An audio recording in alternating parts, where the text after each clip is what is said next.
Hello. If you were looking for a scare tonight, you've come to the right place. I'll be narrating an hour's worth of creepy horror stories that I found off of Reddit. So without further ado, These are their stories.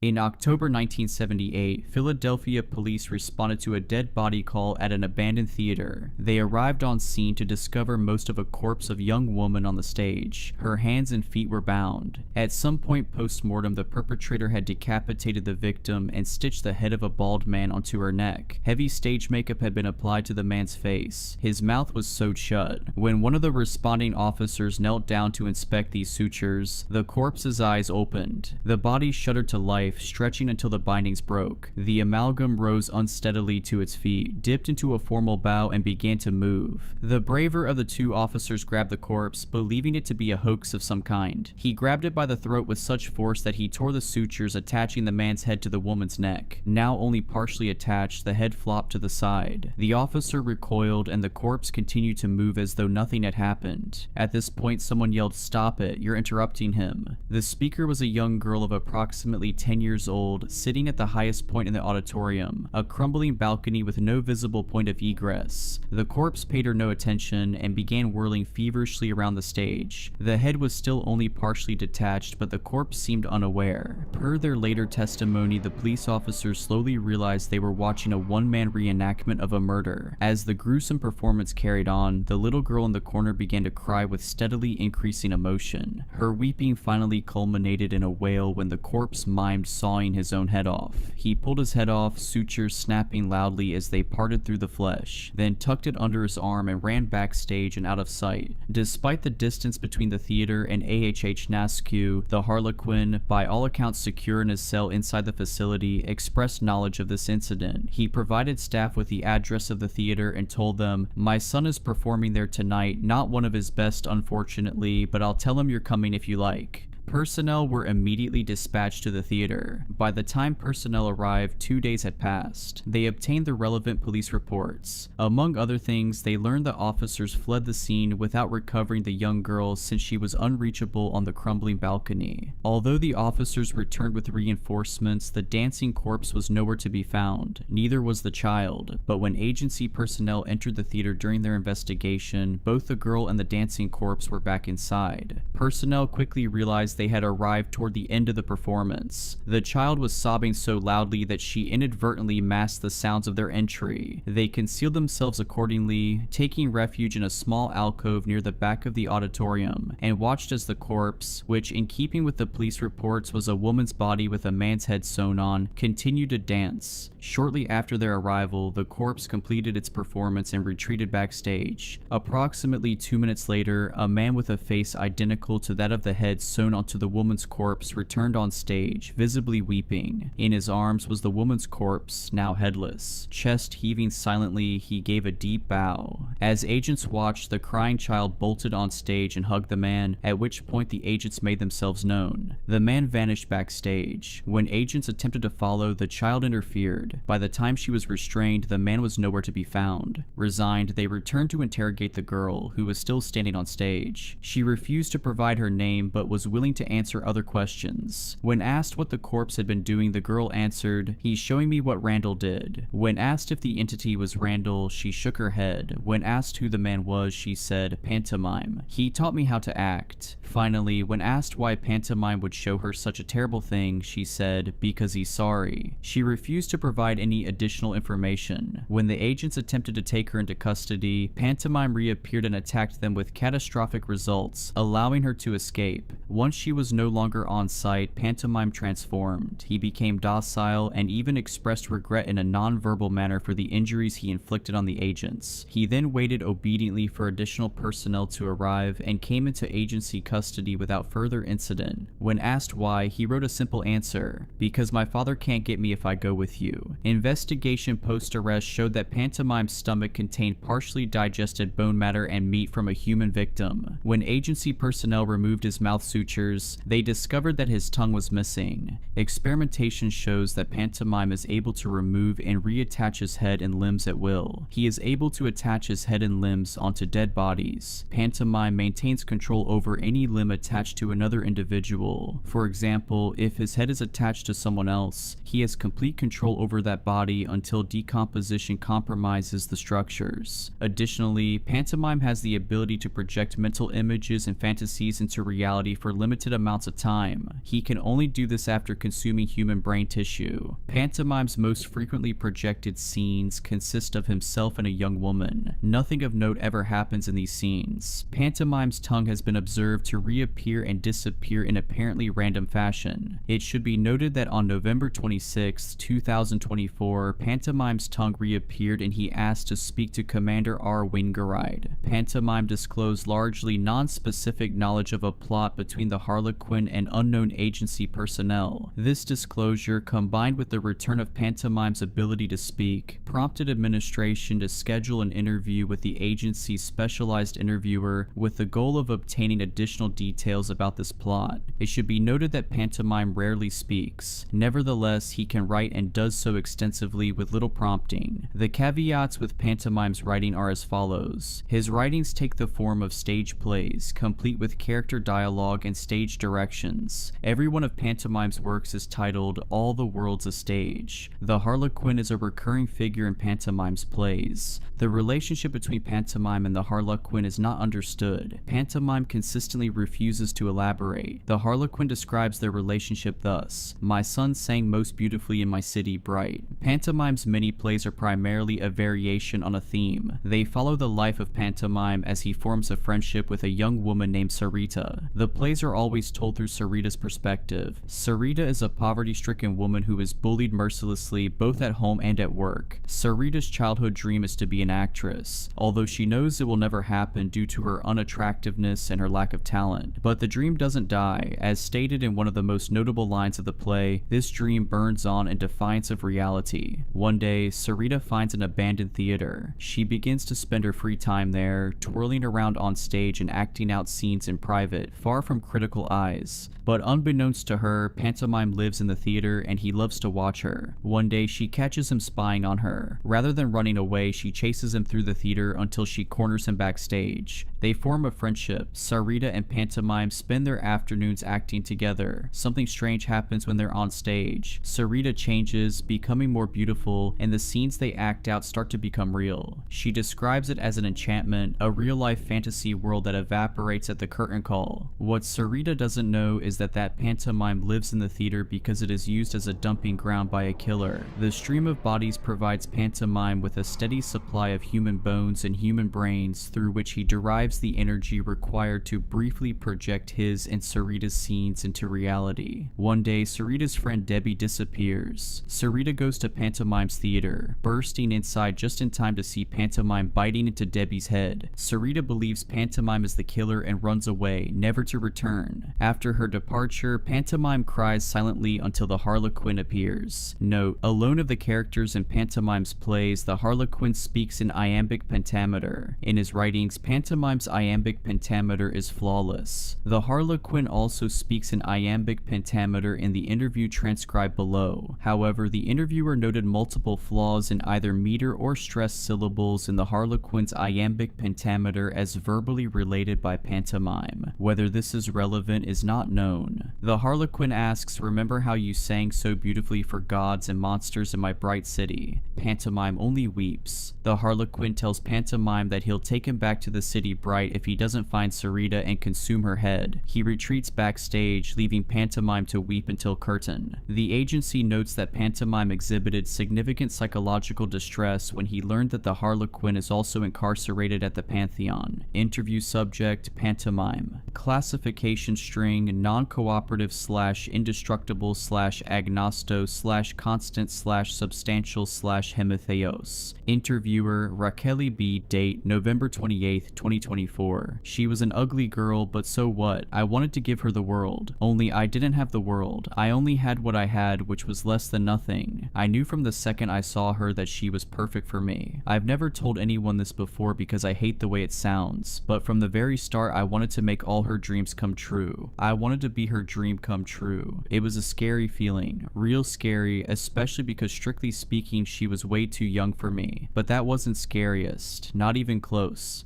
Scariest was feeling that way in the first place. Freaked me out pretty bad and it made me act weird at first. Yeah, looking back I was pretty weird about it for a bit, but she didn't hold it against me. She was such a good girl. We worked nights at the arena, mostly after the crowds left, breaking down the setups, prepping the place for tomorrow's show, scrubbing beer and soda and popcorn and half-eaten hot dogs and puke and God knew what else off the stands. Sometimes we'd pick through the lost and found bins on our breaks, especially when the boss wasn't around. He wasn't around on the holidays, so we stole a lot of stuff leading up to Thanksgiving and Christmas. She called those lost and found bins our special Christmas tree. No one ever knew what we were talking about. It felt great having those inside jokes with her. During hockey season, we'd turn on the spotlights and go slipping and sliding all over the ice. She called it primitive ice skating, but mostly it was just falling. I didn't care. She was a dreamer. She told about all her dreams. Moving to California to be either a movie star or a beach bum, depending on how tired she was feeling that day, or moving to New York City to work at an art museum, going to college to learn how to do something, that's what she always said, I just want to learn something, or getting a job at the police department to get benefits for her sisters, learning to bartend so she could make tips, or how to sew so she could make costumes for her cat, auditioning for the star role in the community theater, or writing a book just so she could say she'd written a book. I liked when she talked about her dreams with me, felt like it meant something. She was such a good girl, happy all the time, smiles all around, helpful even when being helpful hurt her. She was also kinda, I don't know how to say it, a tiny bit bad, no, not bad, wicked. She was kind of a little bit wicked, but that just made her even better for me. And she was already perfect for me. She always made me feel good things. Before her, I wasn't the best at feeling good things, but she changed that, and it was great. When you feel good things, you eventually think good things too. And me, I was feeling good and thinking good for probably the first time in years. It was all because of her, because she was such a good girl. Me though, I wasn't a good guy. She didn't know that. I used to have nightmares about her finding out. Isn't that crazy? Literal nightmares. I don't know what I would have done if she'd known how good I wasn't. She wouldn't have showed me her special Christmas tree or taken me slipping and sliding all over the ice with me if she'd known. She definitely wouldn't have been my best friend if she'd have known. So I'm real glad she didn't know. Like I told you, I knew even before I said a word to her that I wanted to give her the world. You know how screwed up that is, feeling that way when there's nothing you can do about it, knowing you'd burn the world down for someone but never even getting a chance to buy the match you need to do it. She was an ugly girl, yeah, but it didn't matter to me. That's not the problem. That's the opposite of a problem. That's love. The problem was there were other people that didn't matter too, and one of them didn't need to buy a match because he owned the match factory. I was nice about it, I really was. Not all the time, of course. Not even most of the time. Not on the way to work, not on the way back home. Definitely not at home. Not in private, not in my thoughts, not anywhere on the inside. But when I was with my girl in the arena breaking down the sets and preparing for tomorrow's show and cleaning beer and soda pop and God knows what else off the stands, when we were sitting down around our special Christmas tree, and when we were slip sliding all over the under spotlights so hot they made the ice melt a little under our feet, I was nice about it. I didn't even have to nice for too long because that rich jerk broke her heart. He told her she was a good girl, but she wasn't for him. Wasn't sophisticated enough, wasn't pretty enough, just plain wasn't enough for his family. And guys like him, they need girls who are enough for their families. I was sad about it. I really was. Not all the time. Not even most of the time. Not on the way to work. Not on the way back home. Definitely not at home. Not in private. Not in my thoughts. Not anywhere on the inside. But when I was with my girl in the arena breaking down the sets and preparing for tomorrow's show and cleaning beer and soda pop and God knows what else off the stands, when we were sitting down around our special Christmas tree, and when we were slip sliding all over the under spotlights so hot they made the ice melt a little under our feet, I was sad about it because she needed me to be sad and all I wanted was to give her what she needed. Well, okay, that's not all I wanted. I also wanted to make my move, but I wasn't a fool. I'm a lot of things, most of them bad, but not a fool. She was too sad, too heartbroken over that rich jerk to spare even an inkling of that kind of feeling for me. me. And to make it even more complicated, she was going to have that rich guy's baby. She was a dreamer. I told you that already, how she was a dreamer who shared all her dreams with me. She kept sharing them even after the rich guy broke her heart, old dreams and new. Her new dreams started to include that baby. I wasn't too happy about that at first. That's pretty ugly of me, I know. But then I thought it through, really thought it through, you know, and after I thought it through, I decided that was actually a really good thing. Parents are supposed to want the best for her kids. I liked that she wanted the best for it. Just kind of reinforced what a good girl she was as far as I was concerned. It was good of her to not blame the baby for his dumbhead dad. You know how much better my life would have been if my mom hadn't blamed me for my dumbhead dad. That didn't make it any easier to not make my move though. I really wanted to make my move, I'm telling you, I would have done anything. I wanted to give her the world. I'd have even given that baby the world. But I didn't have the world to give, do you understand? How could I make my offer when I didn't even have anything to offer? She deserved more than that. She was a good girl. One night after the show, a big massive show, the kind that leaves the sort of mess that ought to be illegal, my girl just burst into tears. My good smiley girl crying was awful. Watching her cry made me feel so useless, so worthless. I didn't know what to do. I would have done anything to put that smile back on her face. Anything at all. Burn the world down if I had to. Hell, by that point, burning the world down wasn't even a hard sell. I tried to talk to her about her dreams, to help her cheer up, you know, to remind her how to smile, how important it is to smile and how you need to feel good feelings so you can think good thoughts and do good things, to help her the way she always helped me, but that just made it worse. All she said was, dreams don't come true, dreams aren't real, never were, never will be. Let me tell you, that broke my heart, maybe as much as hers was broken. It just broke me right down, seeing my good dreamer girl crushed under the world. I'd have done anything to pull the world off her, anything at all. That's all I wanted, to make her dreams come true. She went home after she told me dreams aren't real, leaving me to clean up the rest of the mess by myself. She called in sick the night after too. It was hard being in there without her. I started pretending that she was there with me, helping me break down the sets and prep for tomorrow's show and cleaning up the beer and the soda pop and God knows what else. I pretended it was like the old days before the rich guy broke her heart. I pretended to pick presents out from our special tree. I got on the ice and pretended I was slipping and sliding with her. I pretended we were getting closer. I pretended she looked at me under the lights and realized I was her dream come true. And that's when this big crazy guy in a giant hood comes loping across the ice like a tiger. And he grabs my hands, just grabs them. You know what's even crazier? After he takes me hands, he tries to slip and slide around the ice with me. Like he could read my mind and was pretending to be my good girl. And then this crazy bastard, you know what he said to me? He says, "Would you, my child, become my cherished son?" And I'm like, what the hell? I try to get away, but he clamps down real hard on my hands and keeps pulling me along the ice, slipping and sliding like nothing's wrong. Then he goes, "I weave the dreams my children wish to see."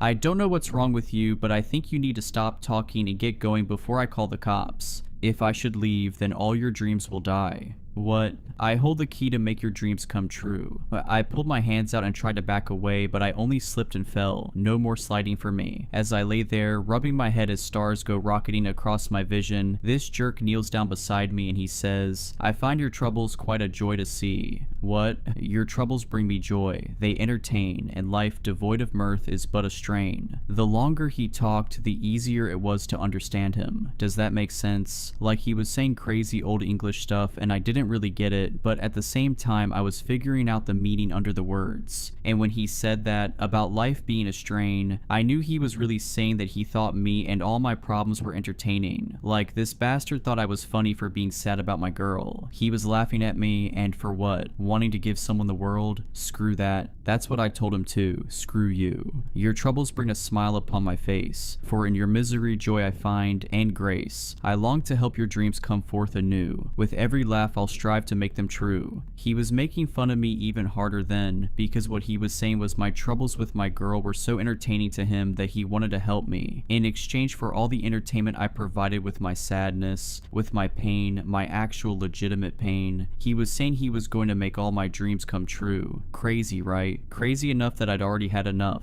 Crazy big Shakespeare bastard or not, I was done. I got up taking care so I didn't fall and crack my head again and started to march out. I was looking forward to calling the cops on this bastard for trespassing. As I'm slip sliding across the ice on the way to call the cops, this guy says, "Beneath the special Christmas tree, look near. A gift I've left to bring you joy and cheer." I shouldn't have listened. I shouldn't have looked. I know that now. I knew that then. But I just couldn't help myself. Instead of leaving and calling the cops, I went to the lost and found bins. And there, sitting across the top like a giant Three Stooges prop, was the biggest, stupidest looking box of matches I will ever see. The thing was the size of a go-kart. It was almost as big as the bin. It was ridiculous. I should have either gotten mad, like really pissy at this bastard for making fun of me like that, or I should have gotten scared. Looking back, I really wish I'd gotten scared and run the hell away. That's what I'd do now. Run the hell away and never think about this again. That's not what I did. I couldn't help myself. Looking at that giant matchbox made me feel curious. That made me start thinking curious things. Thinking things like, what if maybe this crazy bastard knew my girl, or the rich guy who broke her heart? Things like, what if he didn't know them at all but could read my mind? Things like, what if he was some kind of genie or angel, some spirit of giving or generosity or true love or something? What if he had come specially to help me?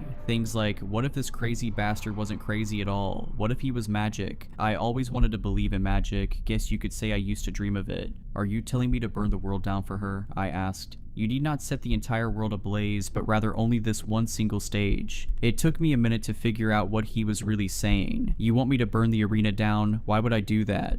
To do this now will truly entertain. To be entertained brings me much delight. If you will entertain me here this night, I'll weave your dreams and into them breathe life. I didn't like where this was going. I didn't like it at all. I knew what freaks like him meant when they talk about generosity and entertainment. I told him so, told him I don't swing that way, and even if I did, it wouldn't be for a freak like him. And then he did this thing, shifted, all weird, you know, and after he shifted, he grew, and grew and grew, and that's when I knew I wasn't dealing with some freak. This was something else. This was some magic. Before I can move, he grabs me and picks me up, right by the scruff of my uniform, like a dirty kitten, and he hauls me up, right up to the spotlight. That sizzling, spitting spotlight that's so hot it makes thin ice melt if you accidentally leave it on too long. And then he shoves my face against the light. The pain. It was so bad I couldn't even be scared. But that was good. It was good that I was screaming so loud and hurting so much because it meant I was too busy to really notice that the bastard's hood had fallen away. Too busy to really see what I was seeing. Even through all that pain, what I saw, what I see made me turn my face up to that spotlight to burn my own eyes out. Before I could, the monster pulled me away, cooked cheek skin sticking to that light and sizzling, still popping, and laid me down burned first on the ice. The spotlight was dimmer now because that big piece of my own popping, sizzling skin was casting a shadow, like the biggest, weirdest, grossest shadow puppet that ever was. I either bring more pain or grant your dreams. Both paths amuse, so choose which as you will. I knew what he's saying, that he could either burn me again or make my dreams come true. It was up to me, and he didn't care which choice I made because it would be entertaining either way. But I couldn't answer. That's because I was still seeing what was under his hood. He didn't like that I couldn't answer. You'll burn this arena or I shall burn you. Set fire first and your dreams will come true. That kind of broke me out of my spell, and I couldn't believe it. I just couldn't believe it. How insane was this? This thing walked right out of a nightmare, out of a dream. I was delirious, I admit it. Wouldn't you be? You would if you'd looked under his hood and seen what I saw. And I guess because I was delirious, I started thinking. I thought of nightmares. Nightmares made me think of dreams. Thinking of dreams made me think of my girl. How all I wanted was to give her the world. How I'd burn the world down for her if she asked. How maybe, I'd just been given something. Not a match, a flamethrower. If I burn it down, I said, if I burn this place down for you, you'll make my dreams come true. He smiled. I couldn't see his face under the hood, but I could see his teeth shining weird in that shadowy spotlight. Can I check my dreams with you first? Make sure they don't break any wishing rules or something? The smile got bigger. I'd never seen a smile like that, but I see it all the time now. Every minute, every day. I think I'm going to see it forever, and that makes me wish I could die. But I didn't want to die then. I thought about things for a minute. I thought really hard. I needed to be careful to make sure I was getting what I wanted, what I needed, what she needed. I want to be able to make all her dreams come true. Can you make that happen?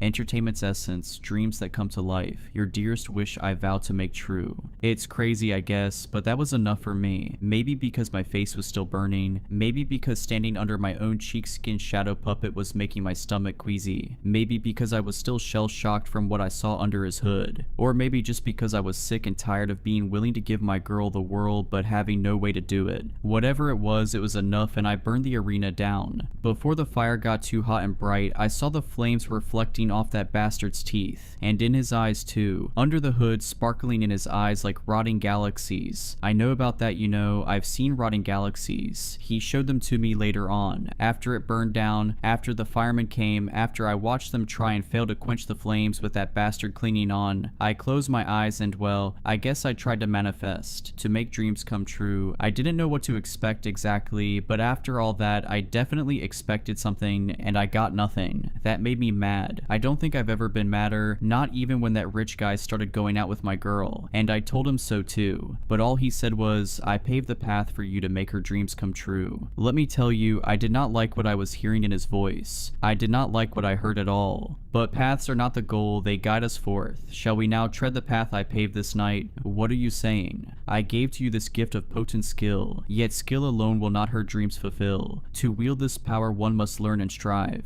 I'll guide your path that mastery may thrive. Come to my city bright where you will learn. Come to my city bright where power flows and every dream takes flight. It was hard to figure out what he was saying, but we kept talking till I did. Basically, this bastard was telling me I had the ability to make dreams come true, but ability alone isn't enough. You got to develop an ability, you got to master it, and he was saying he was going to take me to a place where I could learn to master it. I wasn't happy about that, but couldn't really argue. Honestly, it made sense. I mean, as much as anything that happened that night made sense. Fine, I said. To your city bright we go. It was hell, worse than hell, cause at least hell has a point. There are no points there in the city bright. No, that's not true. There are too many points, too many lights, too many eyes, too many teeth. But while there, I learned, and I learned well. I learned how to take people apart and put them back together. I learned how to take myself apart and put myself back together. I learned how to be entertaining. I learned how to make dreams come to life. And speaking of points, that was the point of it all. To make my girl's dreams come true. But you know what happened? You want to guess what happened? Here's what happened. After all that, after going to a hell with no point and too many points, you know what my girl's dream was? The rich guy. Him, that stupid rich guy who never burned a thing down for her even though he owned the match factory. I never thought that would happen. That's why I didn't ever ask that bastard to make my dreams come true. Only hers. I thought it was a given, you know? I mean, what the hell? I thought she'd want me. I thought it was obvious. Looking back, it was maybe a pretty ugly thing to think, but at the same time, it's not like it was unfair. I didn't own the match factory, didn't even have a match. I know that. But what I did have, I gave to her, best as I knew how. And I thought that would count for something. I thought she'd care about the beauty in it, the way I only ever cared about the beauty in her. While I sat there, feeling ugly thoughts and thinking ugly things, that crazy bastard came slinking up and told me, he stands alone upon your path this day. Remove him now and dreams will find their way. What he was saying was I needed to kill the rich guy. Kill the rich guy and take him apart, but don't put him back together. He was saying kill the rich guy, take him apart, and use the pieces to make dreams come true. Just like I learned in the city bright. So I found the rich guy. I waited till I saw him doing nice things, till he was looking like he was feeling good things. Then I took myself apart. Then I killed him. Then I took him apart, and I made my dreams come true for once. Bringing dreams to life takes energy. That's one of the things I learned in the city bright. Making dreams real takes a very special kind of energy. The easiest way to get it is to eat a brain. I know it sounds sick. It is sick. But desperate times and all that. I mean, really, do you even deserve for your dreams to come true if you're not willing to do anything to make it happen? That's why I waited until the rich guy was doing nice things and feeling good feelings. Because nice things make it go down easier. Nice things make you feel good feelings. Good feelings make you think good thoughts. Good thoughts make the dreams very strong. I did everything I could to make my dreams strong that night. I needed them to be strong. Stronger than anything my father taught me to do. And they were strong. Super strong. So strong that they were true. The problem is, something can be true without being real. But I didn't know that yet. I hadn't learned that yet. That's why, as soon as I was done putting myself back together, I went straight to my girl. To her crappy, cozy little apartment with the buzzing lights and the curling linoleum. I knew she'd be happy to see me, because that was my dream and I knew how to make dreams come to life. and when I walked in at first, she was happy. So was her baby, bouncing in her arms. My good girl smiled and hugged me and said she was so glad I'd come because she'd been waiting for me. It was Thanksgiving, she said. Isn't that crazy? It was Thanksgiving, and that was great because she was giving thanks that I'd finally come home to her to make all her dreams come true. It was a good dream. A dream that was true because it came from my heart. But that didn't mean it was real. I only saw what was real when the baby started crying. That's when what was real broke through what was true. What was real was that my girl wasn't smiling and happy. She was pale and crying. She was scared of me. I figured she didn't recognize me. To be fair, I look real different since my father got a hold of me. I was stupid to forget that. No wonder my girl didn't know me. I didn't look right. I still sound like myself though, so I started saying her name, telling her it's okay, it's just me. It's just me, and I'm here to make all her dreams come true. She screamed when I said that. I got kinda mad. After everything, she's there screaming at me. For what? Just for doing everything I could to give her the world? But I didn't let myself get too mad. Like I said, I looked different. My father saw to that, so I thought maybe she was too scared about what I looked like to recognize my voice. That's when I decided to hug her, to lace my hands through hers and go slipping and sliding across the linoleum under the buzzing lights, the way we go slipping and sliding on the ice under the spotlights. I went to hug her like I used to help her calm down. I knew she'd know it was me once I hugged her, and once she knew it was me, she would calm down. But that didn't happen because I only made it halfway. After I killed the rich guy, I was in too much of a hurry. When I put myself back together, I didn't pull my stitches tight, so when I kinda lunged forward to catch my girl and hold her, my stitches came loose and my leg fell right off. I went tumbling to the linoleum like a broken acrobat. I reached for her on the way down, not on purpose, by accident, by instinct. I grabbed her to break my fall. She tried to get out of my grip, but she was holding the baby and she was off balance and she was scared of me besides. So instead she twisted just right, no wrong, she twisted just wrong, and bashed her head on the corner of the counter. Then she was the one flopping on the stained linoleum like a puppet with its strings cut. She was the one crumpled on the ground while those buzzing lights made reflections in the blood spreading out from her head. My good girl, lost. Her dreams lost in the blood pouring out of her brain. My love lost. I couldn't stand to lose my dreams on top of all that. It was a sick thing to do. I know that, but she was already gone. And I was still there, trapped in a world without her. A world I didn't have reason to burn anymore, even if I could have. And now, I don't even have dreams anymore. I'm not talking about making dreams come true. I gave up on that a while ago. I had to because I can't make dreams come true without the correct fuel, and you don't give me the fuel here. But I still had my regular dreams. Regular sleeping dreams where I was together with my girl in her terrible apartment with the baby, where I didn't have to eat anything weird or take myself apart or stitch corpses back together, where there were no crazy bastards in hoods and no blood spreading across the floor like the halo in the city bright. But I haven't been able to dream in months. I mean it. I haven't seen my dreams or my good girl in months, and it's his fault. The bastard that did this to me in the first place took away my dreams. He told me so by cutting messages in my skin. See, there's a bunch. I'll show you. Look. This one right here, it says, "In truth, you're not the son I wish to claim. Your lack of charm has left my heart in pain. For sons like you who fail to bring delight deserve no dreams to guide them through the night." And this one, "In truest truth, I see your faults unfold. A son who lacks the spark, whose dreams grow old. Your laughter fades, no joy to fill the air. For bad sons lack the heart, the love, the care. No dreams await for those who do not strive. In darkness now you fail to truly thrive. So heed my words, for truth is stark and clear. A son so dull deserves no dreams, I fear." And then this one too. "You are a son I find I can't endure. Unentertaining, lacking any charm. Bad sons like you should never dare to dream. For dreams are earned, only given when one serves." And he wrote me this one just last night. He even signed it. "Thou art a son who brings me naught but shame, with little joy in entertainment's name. Unworthy dreams are all that's left for thee, for bad sons lack the light of destiny. Love your father, Arlecchino." You know what he means, right? He's using all these fancy words just to say, I'm a bad son with no entertainment value. And bad sons with no entertainment value don't deserve to have dreams. That's why I'm telling you the truth. Why I'm breaking my father's law even after everything he did to me. Because I need my dreams back. It's the only way I have to give my good girl the world. It's not real, I know that. Dreams aren't real, but they come straight from my heart. And that at least means they're true. That means something, right? I mean, that's gotta count for something. In 2010, Taos County Emergency Services responded to a house fire in a small subdivision perched along the edge of one of the area's canyons. EMS found the homeowners standing standing on the precipice of the canyon. One homeowner was in a catatonic state, with such severe burns on his hands that bone was visible. The other homeowner was hysterical, screaming, "It's still down there, kill it, it's going to come after us." With some difficulty, EMS loaded both victims into an ambulance. Shortly after the vehicle departed, remaining responders observed an individual climbing out of the canyon. An individual who was identical to the homeowner with burned hands. Once spotted, it crawled back into the canyon. The resulting rescue effort located no signs of human life or remains in the canyon. This might have been the end if the entity at the center of this incident did not immediately attempt to move into a neighboring house. The events that followed this relocation attempt were highly unfortunate. In fact, the only benefit was that it drew the attention of the Agency of Helping Hands. V-Class Agent Charles W. successfully apprehended the entity, a feat he credits to his extensive experience with domesticated birds. Charles W. would like to note that his experience with this entity inspired him to pursue a psychiatry degree, which eventually led to the establishment of the agency's inmate therapy program. After taking the entity into custody, the agency learned very quickly that the burned home had been the site of extensive violent phenomena for decades. They located the first homeowner, Mrs. Woodard, who brought her widowed daughter and grandson to live with her many years ago. The arrangement ended in tragedy when the child passed after falling into the canyon. Following his death, the mother became markedly unstable and vanished some 6 months later. The homeowner herself vacated the home following an assault perpetuated by an attacker pretending to be my daughter. Years later, a couple called Moore purchased the home. Unfortunately, Mr. Moore suffered an aggressive terminal cancer diagnosis during escrow and passed away 3 months later. The following summer, Mrs. Moore hosted a birthday party for her son. Unfortunately, the party itself was marred by tragedy when a guest vanished. Extensive search efforts were futile. 2 weeks later, the guest reappeared in the basement of the home, suffering unspecified catastrophic injuries. By October of that year, neighbors claimed to regularly see Mr. Moore puttering around the house and watching the neighbors through the windows. The couple's adult daughter left home shortly before neighbors began inquiries into the apparent resurrection of Mr. Moore. The son departed shortly after to live with friends. Neither ever returned home. Mrs. Moore lived in the house until declining health necessitated transfer to a nursing home, but she escaped the facility frequently in order to sneak into her old house. When asked why, she said, "Because my husband is there." Despite extensive efforts to rent out the home, the house sat empty for years, partly due to Mrs. Moore's constant break-ins and partly due to its burgeoning reputation as a haunted house. The reputation was not undeserved, as a documented string of disasters befell anyone who stayed in the house for more than a few weeks. The best documented of these incidents involves a young man named Adam, whose brother Jason, known to suffer from severe substance abuse disorder, vanished shortly before Adam moved into the home with his mother. According to multiple witnesses, Jason moved in some 2 weeks later. The situation ended abruptly when Jason attacked their mother for leaving for a work trip, causing Adam to retaliate. The injuries inflicted upon Adam necessitated a hospital stay, after which Adam and his mother vacated the house. According to available records, Jason never resurfaced. After investigating these and many other events, the agency came full circle to the young homeowners who had been grievously injured during the house fire. In 2009, the couple, Kara and Julian, took advantage of the housing crisis to purchase their dream home. At risk of falling into cliche, the dream became a nightmare. The situation brought out the worst. Their volatile relationship cratered to new lows. Each accused the other of chaotic, manipulative, coercive, and abusive behavior, while denying that they themselves were engaging in such behavior. The stress combined with the treatment they inflicted upon each other resulted in the breakdown of their relationship. Kara remained in the home. Julian moved out. Rather than settle, however, the situation escalated. Within 2 weeks, Julian was accusing Kara of violently stalking him and harassing him with verbal vomit. Kara in turn was accusing Julian of violently stalking her while engaging in harassment that included a barrage nonsensical verbal abuse. The situation came to a head one night when Kara, facing down an erratic Julian during yet another violent stalking incident, shot him in self-defense. Right as a second Julian walked through the front door, ostensibly to confront her for stalking him earlier that day. As Kara struggled to process this development, the body she just shot shuddered back to life and ran into the basement. From there, the former couple put their differences aside to address this highly unique challenge. The details of their actions, while highly interesting, are not relevant to this inmate's file. After gathering the testimony of Kara, Julian, and other former occupants, the agency concluded that it was dealing with an entity that could change its form at will. In other words, they were dealing with a mimic. Years of extensive work with this inmate have established the following. Prior to capture, the inmate's primary mode of communication was complex mimicry, in which the entity, similarly to birds such as corvids and hookbills, overheard human speech while observing human behavior, and assigned their own meanings to the words, phrases, and combinations thereof that it observed. Sometimes the meanings assigned by the inmate were correct, sometimes they were not. Most often, these meanings occupied a liminal linguistic space where a listener could generally interpret the inmate's speech if the listener was reasonably familiar with the inmate's history. As a result of this language barrier, the inmate's extensive dealings with the human beings are best described as a terrifying comedy of errors. Objectively, the inmate's actions most closely resemble that of a possessive, obsessive stalker. As with many stalkers, the inmate's motivation was not fundamentally malicious. As with any stalker, however, the motivation did not mitigate the disastrous impact of its actions. Once the language barrier was addressed, the inmate proved eager to learn how to behave. This cooperativeness, in combination with their magnificent talents and the largely unlimited application thereof, resulted in a reclassification of the inmate to Thiesi class. While still in a highly prolonged training program, the inmate is currently assigned as a field partner to V-class agent Gabriella W. and is, by all accounts, thriving. The inmate's preferred name is Love. When not in active transformation, Love takes the form of a human being with a very pale, smooth complexion not dissimilar to the texture and general appearance of classical theater masks. Love's mouth is lipless. Proportionally, it is excessively long for their face. Love has only two expressions, a smile that stretches up to their ears, or a frown that descends to the corners of their chin. These expressions often induce discomfort in viewers. Love also wears a blindfold at all times. This blindfold does not appear to impede their vision. When asked why they wear the blindfold, they simply respond, because Love is blind. When asked if they identify as male, female, non-binary, or something else, Love answered, I identify as whatever you want. While Love has put forth extensive effort towards mastering verbal communication, they still experience language barriers, particularly when upset, excited, or emotional. Please note that introduction to new people always elicits strong emotions in Love. Sometimes these emotions are inappropriate. Immediately prior to the below interview, Love asked if they could assume the physical appearance of the interviewer. When asked why, Love answered that, because I don't really know how to be myself.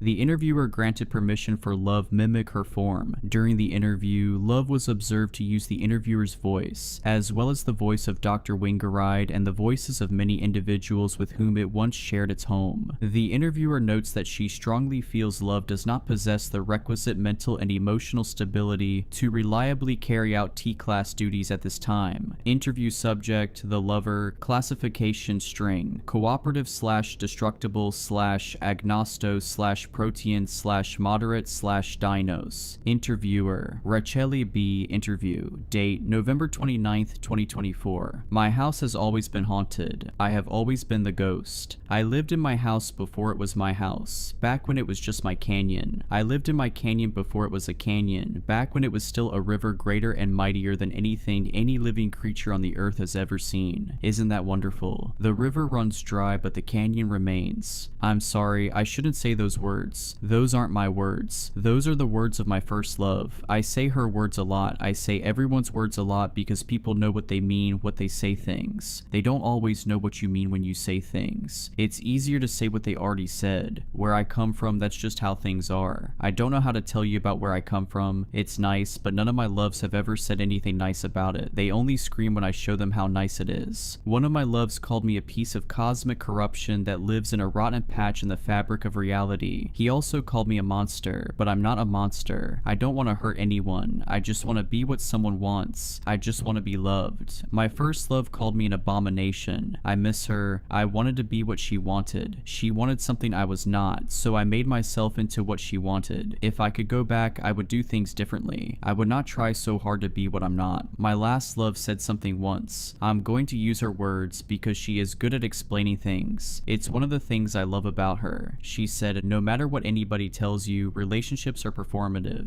Debate the ethics if you want. Whine about the unfairness if you must. It doesn't change the fact that performing well, you get you what you want. You get the relationship itself. You get somebody you want. Most importantly, you get to be someone that somebody else wants. The minute I saw Julian, I knew he was exactly what I wanted. So I became what he wanted. I changed my hair, my clothes, my diet. I punched up the interests we had in common and picked up the ones we didn't. It was messed up, but I wanted him so badly that I went all in and hoped for the best. And my hopes came true. He fell for me so hard that he actually went and turned himself into what I wanted too. I guess you could say we constructed facades to impress each other's facades. It would have been funny if it wasn't so pathetic. Hell, it would be funny if it wasn't me. Being something someone else wants is always more fun than being you, right up until your facade fails, because that's eventually what happens. You pretend to be someone you're not. You fall apart. That's where Julian and I were at, confronting the truth behind our masks and despising what we saw. Unfortunately, that didn't stop us from buying a house together. That's what my last love said. See, she understands. That's why I thought she would love me forever, because she knows what it's like to be me. The house she was talking about, the house she bought, it was my house. The house I lived in before it was a house. Back when it was just my canyon. I lived in my canyon before it was a canyon. Back when it was still a river greater and mightier than anything any living creature on the earth has ever seen. Isn't that wonderful? The river runs dry, but the canyon remains. I was so happy when they moved in. I was excited to have 2 new loves instead of just 1. But I didn't get 2 loves. Can I tell you a secret? A mean secret? I don't think my new loves loved each other at all. They said they loved each other, but they never did anything that was loving. I already have trouble figuring out what to do and what to be. Watching them break all the rules of loving made me wonder if I'd been loving wrong all this time. It made me wonder if that was why my 5th love called me a monster. My new loves acted like monsters to each other, even when one of them decided not to be monstrous. The not monstrousness just made the other more monstrous. It was so bad that I thought it would be best if my new loves just left each other. Not because I wanted them to leave each other, because I wanted them to be happy. They were very not happy together. One night they were so unloving they scared their visitors. They scared themselves, they scared me. You can't be happy when you're scared. Trust me, I know. That's why I help them leave each other. I can become whoever I want. It's very easy, but also very easy to do it wrong. To do it right, I have to know all the specifics of who I turn into. That's gotten me in a lot of trouble before, making myself look like someone without knowing all the details. Of course I knew all the details of my new loves, so it was very easy to become them. That's how I helped them leave each other, by becoming them and behaving very badly. My loves didn't even know it was me. That worried me because some of my bad behavior was very crazy. It was so crazy that I think if my loves had just talked to each other even once, they would have figured out it was me. Then they would have left me, probably after screaming like all my old loves. I hate it when my loves leave me. I hate it. But they didn't talk to each other. They just believed me, even with all the crazy things I did. It was sad, but it made me glad too, because it proved I was right to help them leave each other. I just wanted them to be happy. That's the big reason why I made them leave each other, to make them happy. But there's a little reason too, and it's very selfish. That's what the doctor said. This was very selfish and maladjusted, but it's important to admit it because being able to admit it is the first step toward improvement. The thing I am now able to admit is that I wanted my loves to leave each other. I wanted one to go, because then I would have one all to myself, my own one true love. That's the little reason I decided to make them leave each other. I was so happy the day they left each other. Here's what my last love said. Julian and I were having a fight, not a new fight or a special fight or even a particularly bad fight. It was just the fight. If you've ever been in a long relationship, you know the fight I mean. The fight that never ends. The fight no one ever wins. The fight that wears a million masks to hide its true face, which is nothing more or less than unhappiness. And to say we were unhappy is an understatement. We were unhappy with each other. Unsurprising, given that unhappiness is the logical result of 2 dysfunction-seeking human missiles locking onto each other. We were unhappy with our house too. Julian could admit it. I could not, mostly because the house was all on me. I found it, I chose it, and I moved heaven and earth to get it. That unhappiness started the day we moved in and grew as the house's hidden problems unfurled. Dry rot in the roof, squirrel colony in the walls, leaky ceiling. morning. Mr. Cole, the dementia patient who knocked on our door at least 3 times a week looking for his dead daughter. Faulty wiring in the master bedroom that gave out with a loud, crispy pop.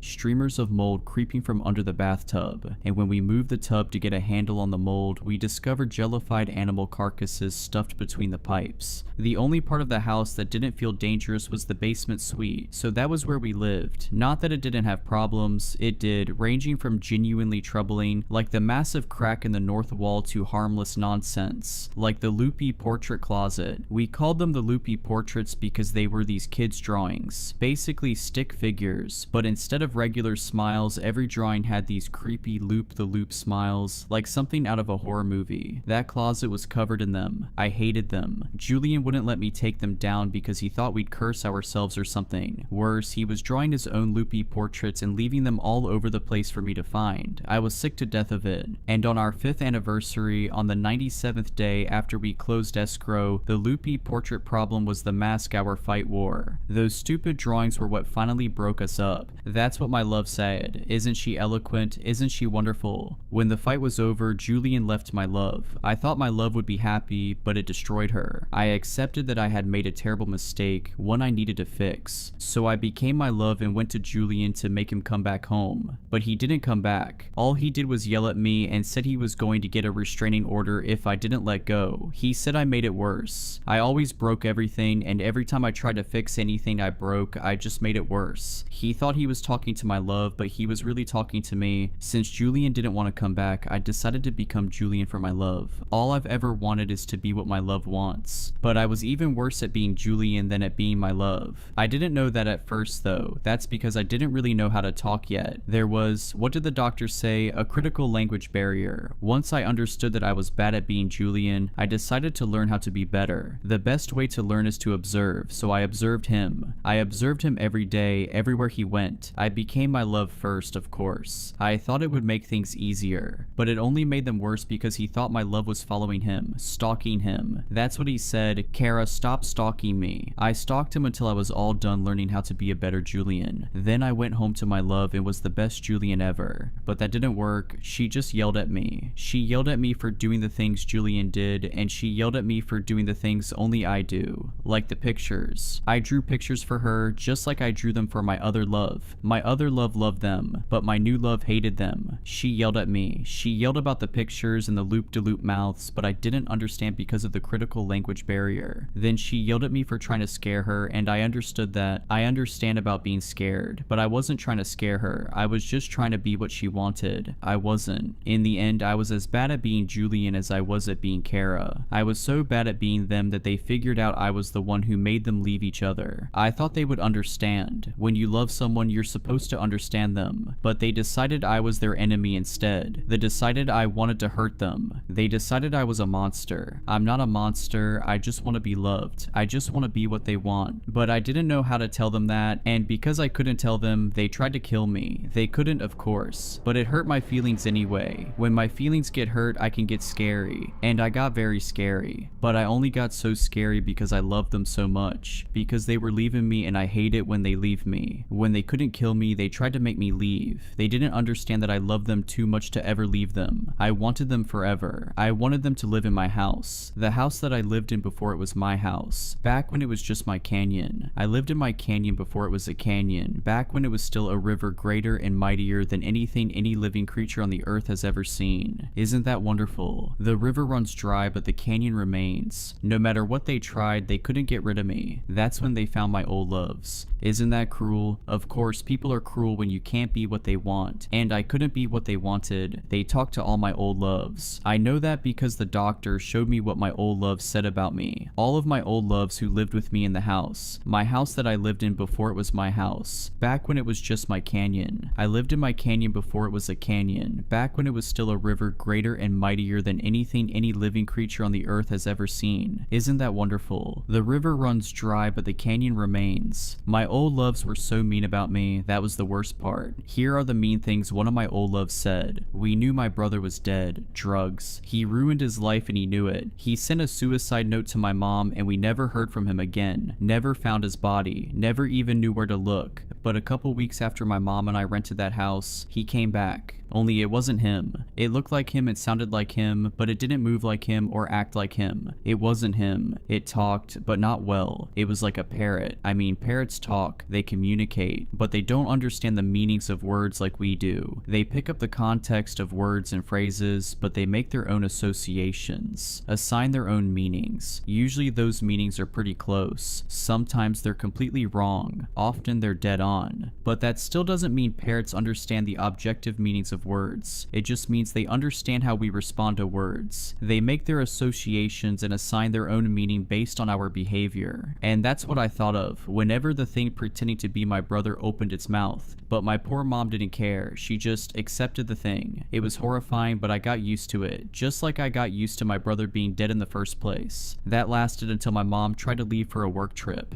The second she said she was leaving, the thing pretending to be my brother flew into a violent rage. When I tried to stop it, it beat me up so badly I nearly died. Then it ran away. Mom decided to break the lease after that. On our last night in the house, it came back. I heard it calling my name. I went. I don't know why. Maybe I was hoping I could convince it to tell the truth, to take off its mask and show me what it really was. Maybe I was hoping that it really was my brother after all and he'd come back to apologize. I don't know. All I know is I followed it downstairs. It tried to get me into that weird closet, the one with all the creepy stick figures. Come see, it kept saying. Adam, come see. I asked what it wanted me to see. The canyon. Then it reached into that closet and pulled out my cat. Sorry, you don't know this, but I had a cat, Snowy. She got hit by a car last year. I mean, the year before this happened. I missed her even more than I missed my brother, and seeing the two of them, even though I knew it was a mask, even though I felt the sheer magnitude of the lie in my core, was enough to make me believe, until Snowy meowed. A big fake cartoon meow. The thing is, Snowy never meowed. She was born feral. Cats don't really meow unless they live with people when they're kittens, which she didn't, so even though I wanted to believe, that meow made it so I couldn't. After that meow, I ran upstairs and I never saw that thing again. Can you believe he called me a thing? I know I was mean. I know I lost my temper and hurt him so badly when I thought they were leaving me. It was wrong. But being wrong doesn't make me a thing. My third love wasn't any kinder. He is the only love I ever took to see where I came from. Here's what he said. I was at the party. My skin fell off at the party. It tried to grow back, but it can't. See, it can't grow back right. It can only grow. I was at the party. I never left the party. They said I left, but I never did. We were playing a couch co-op. There were 9 kids, but only 4 controllers, and I wasn't good at playing, so I was stuck watching while everybody else played. I got bored and went down to the basement. I liked the basement. It's where the sister lived, Samantha. She was beautiful, but she wasn't home, so I picked a book off her shelf and sat by that creepy little closet with all the drawings that keep coming back. They will always come back. The closet opened and I saw Samantha, but her hands were infected. She made me go into the closet. Inside the closet is the canyon. I saw the canyon forever. I saw the river die, but it didn't die enough because it left an infection. You know what infections do? They eat through all the layers till they reach bone, and then they eat the bone too. That's why my skin looks like this. I got the infection in the canyon. I got an infection that knows how to eat. It's inside you, the canyon. It was inside you forever, not me, but you. You will always be there. I tried to show him where I came from, that's all. I didn't want him to get an infection. I just wanted to be what he wanted, like I was with my first love. This is what my first love said. I took my grandson to the canyon every morning. It was so beautiful back then before all the developers came. You can't even imagine. The valley was pristine, untouched, wilderness as far as the eye could see, with the canyon snaking through like a path cut by God himself. Richie loved it. One morning he asked me, where did the canyon come from? I told him how canyons came to be, how long ago rivers greater and mightier than anything any creature on this earth has ever seen flowed across the land. Over millennia they dried up, but the earth remembers. Though the river runs dry, the canyon remains. He answered, my daddy likes the canyon. 2 days after that he was dead. He crept out of the house to explore the canyon and fell down. My daughter blamed me, which was unbearable but understandable because I was the reason he loved the canyon. Then she started talking to Richie as if he was still there, which was neither bearable nor understandable. And then I started seeing him too, which was worst of all. I knew it wasn't him. I watched them pull his little body out of the canyon. I knew this thing, this corruption, was wearing him like a costume, masking masking itself with his face, being what we wanted it to be, but I didn't want to know. It wasn't good at talking, it parroted things, words and phrases, but nothing truly coherent. It had bizarre behavior too, bizarre but affectionate. That affection only lasted until someone made it angry, and then it was horrendous. One terrible day, that creature dragged my daughter into the small closet. When I tried to stop them, the monster slammed the door on me with such force it broke my fingers. I barely felt it. I threw that door back open and found myself facing a blank wall. I did everything I could to destroy the wall, but I'd blink and find it whole again. Nothing I did worked. Nothing ever worked. Then my daughter came back. I was overjoyed, until she opened her mouth and said, "The river runs dry, but the canyon remains. Come see." It wanted me to follow it into the closet. I wanted to because I had nothing to live for without them, but I knew I wouldn't come out of there alive. Going through the door was suicide, and I was afraid if I committed suicide, I wouldn't go to heaven. If I don't go to heaven, I will never see my daughter or grandson again. That is, not tolerable. But the longing to be with them, to open the door and see my daughter's face, was a temptation. A great temptation. So I left. That abomination tried to stop me. It was enraged. It followed me for years, wearing my daughter's face. My priest said it was a demon, but he was wrong. You can exorcise a demon. You can't exorcise grief, or longing, or madness, or loneliness. And it is lonely. Terribly, terribly lonely, but I think it's even madder. That hurt me so much to know she said that. All I did was be what she wanted. That's all I ever do. Find my loves and be what they want. My second to last love said the meanest things of all. She said, "I was a graduate student when my parents bought the house. They shouldn't have bought it. It was expensive and my dad was dying. If they tried to buy that house today, they'd get laughed out of the bank. But it was different then. I lived at home to save money and take care of dad, so I was there for the final walkthrough. I was so disappointed. The house was so cramped, there wasn't even any space for me. I made some smart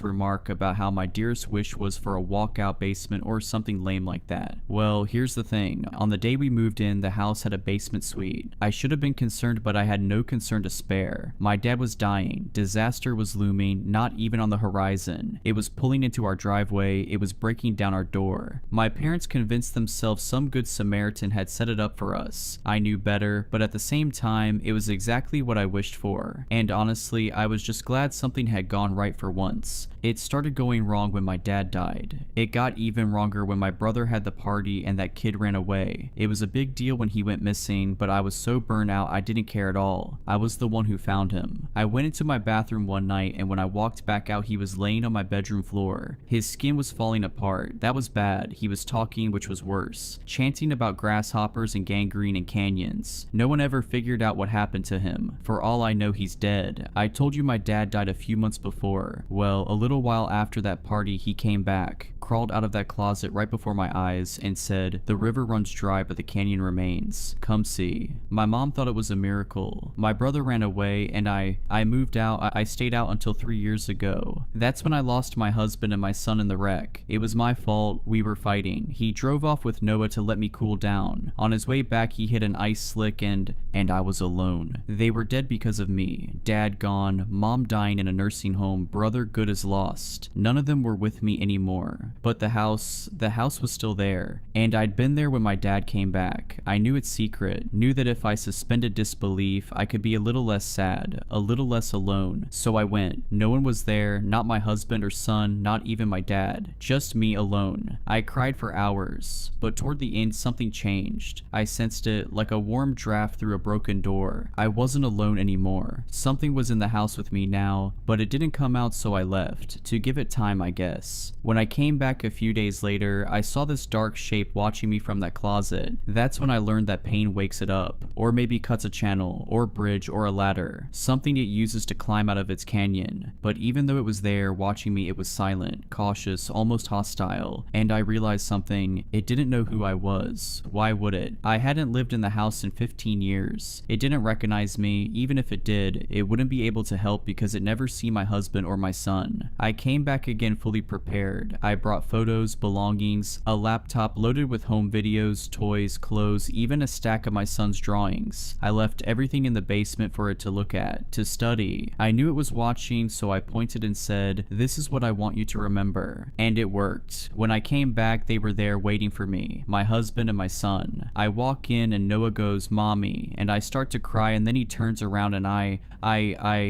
left. I left and never came back, and I never will. See, my kid drew these pictures all the time. He was good for a toddler, but he could never get the mouths even a little bit right. He always drew mouths in these weird wide loops, loopy loops. And when that thing was pretending to my son, when it turned around and said, "Mommy," its mouth wasn't a mouth. It was a weird wide loopy loop, just like those drawings. I used to think it was haunted, but that house isn't haunted. That house is a haunt. I think whatever it is doesn't belong here. I think it came from somewhere else, burrowed here and settled in, or under, or around that house, wearing it like a mask, wearing the people inside the house like masks, pretending to be what it thinks we want so we won't leave. Maybe it wasn't always a monster. Maybe something made it that way, or maybe not. I don't care. I don't care at all. Don't ever contact me again. That's what I was talking about when I said I can make myself look like anybody, but it's easy to get the details wrong. I got details really wrong that time. That's what happens when you can't communicate. You make mistakes, and those mistakes cost me my love. Hearing those things made me so angry. It made me hate myself. I already don't like myself. I already don't even know who I am. Do you know how terrible it is to hate something you don't even know? I know it was important to hear all those things. It's important to see yourself through others' eyes, even if you don't like what you see, even if what you see hurts you. It hurts so much. I just want to be what someone wants. I could be what you want. You can show me what you want and I'll become that. Or if you don't know who you want, that's okay too. I can stay with you and watch you and figure out what you want and be them for you. Or I can figure out who wants you and be you for them so you don't have to. Please, it's all I want. I never get what I want. That's why I got so mad. Why I hurt my love so badly. Why the river runs dry and no canyon remains. The most pristine water source in the United States can be found at an undisclosed location in the Appalachian Mountain Range. In addition to the best water, the region also boasts the purest soil and the cleanest air in North America. In fact, it possesses the notable distinction of being the only significant geographic area completely free of microplastics, PFAS, and other anthropological contaminants that currently pose significant environmental concern. This distinction is all the more astonishing given that it was acquired practically overnight. Prior to this sudden reversal, the area suffered some of the worst environmental pollution and contamination in the United States due to factors such coal mining, logging, natural gas extraction, and industrial scale farming of livestock. Understandably, the area has been the subject of intense study for several years. The scrutiny turned up another, less savory fact. By population, this region has one of the highest missing persons rates on the North American continent. The region is plagued by a steady stream of disappearances. Those who go missing are typically, although not always, young adults between the ages of 16 to 22, although some were as old as 38 and others as young as 9. The age range partially explains why these missing persons were never investigated fully, because authorities assumed these young people simply left to pursue better opportunities elsewhere. The lack of attention even extended to the younger victims. Typically, the younger children were simply dismissed as runaways. In 2018, an environmental scientist accidentally encountered the region's astonishing test results and decided to pursue study. The goal of her research was discovery of the factor that had purified the area's natural resources and replication of this factor for broader application. To say she encountered immediate roadblocks is an understatement. The population was and remains hostile to newcomers. The researcher experienced sabotage, including vehicular damage, equipment sabotage, and personal injury. Rather than abandon her research, she became more determined and decided to bypass the adults and directly question students at the regional school. The children she interviewed spoke of a local folk hero called the Swan King who delivered bountiful harvests, healthy livestock, and sometimes even left chests of gold and toys for people who pleased him. If a child was particularly good and worthy, facility, the Swan King would introduce himself in dramatic fashion. If the child did not flee from him, he would whisk the child away to his homeland, a beautiful kingdom called Aristyra. The researcher learned that this folk hero and tales of his generosity towards local families predated European settlement of the area. The farther one went back, the darker the tales became. Her studies soon revealed that the Swan King was much more than a folk tale. In simplest terms, she learned that the local population not only worshipped this entity, but engaged in human sacrifice to appease it. The ringleader of this cult was an older woman named Darkus. The researcher correctly deduced the time, dates, and location of the next sacrifice. She managed to capture cell phone footage of the ritual. Unfortunately, she was caught, but not before she hid her cell phone. Following an anonymous tip 2 days later, her remains were discovered by authorities. There wasn't much to find, as her hair, eyes, tongue, and vital organs had been removed. The body itself had been subjected to thorough exsanguination. The cell phone was recovered along with the footage. Local authorities swiftly marked it for destruction. However, the officer tasked with its destruction suffered a fit of conscience and instead brought the phone home with him. This caused a sequence of events that ended with T-Class Agent Love successfully recovering the phone and bringing it to the Agency of Helping Hands. The footage is highly disturbing, so a full description will not be provided. In brief, however, it depicts the savage homicide of a known missing person at the hands of a tall, clearly inhuman entity with enormous white wings. The being ends the ritual by cutting the victim's throat and draining it into a river while dozens of people look on, chanting at regular intervals. The agency successfully located the entity. It is accurate to say he did not go down without a fight. Upon his eventual incarceration, the inmate introduced himself as both Prince Thyalor of Aristyra and the Swan King. He completed this introduction by insisting that personnel call him simply Laura. From what personnel can determine, Aristyra is analogous to what is popularly termed Fairyland, Fairy, Elfland, and so forth. Laura possesses many spectacular abilities, the most marvelous of which is his ability to purify natural resources such as rivers, soil, groundwater, and air by removing all particulate matter. But purification is not instantaneous, nor is it done freely. The process requires blood sacrifice, the frequency, number, and brutality of which is directly proportionate to the size of the area being cleansed. It should be noted that even the small geographic area Lore routinely purified prior to his capture required several victims per decade. Agency officials have considered leasing Lore's services to world governments to mitigate issues such as ocean pollution and dangerous air quality. However, given the catastrophic exchange of human life that a large-scale environmental cleansing would require, these plans are currently on hold for the foreseeable future. Lore presents as an adult human male of approximately 6 feet 0 inches, with black eyes, large white wings, extraordinarily pale skin, and hair a particularly vibrant shade of coppery orange. He is objectively attractive to the point of distraction, an effect he seems to exert upon all personnel regardless of individual preference or orientation. In the recent past, Lore has used his exceptional appeal and charm to manipulate staff to disastrous effect. Personnel are therefore advised to be on their guard at all times when working with Lore and to never be alone with him. Interview subject: the Swan King. Classification string: uncooperative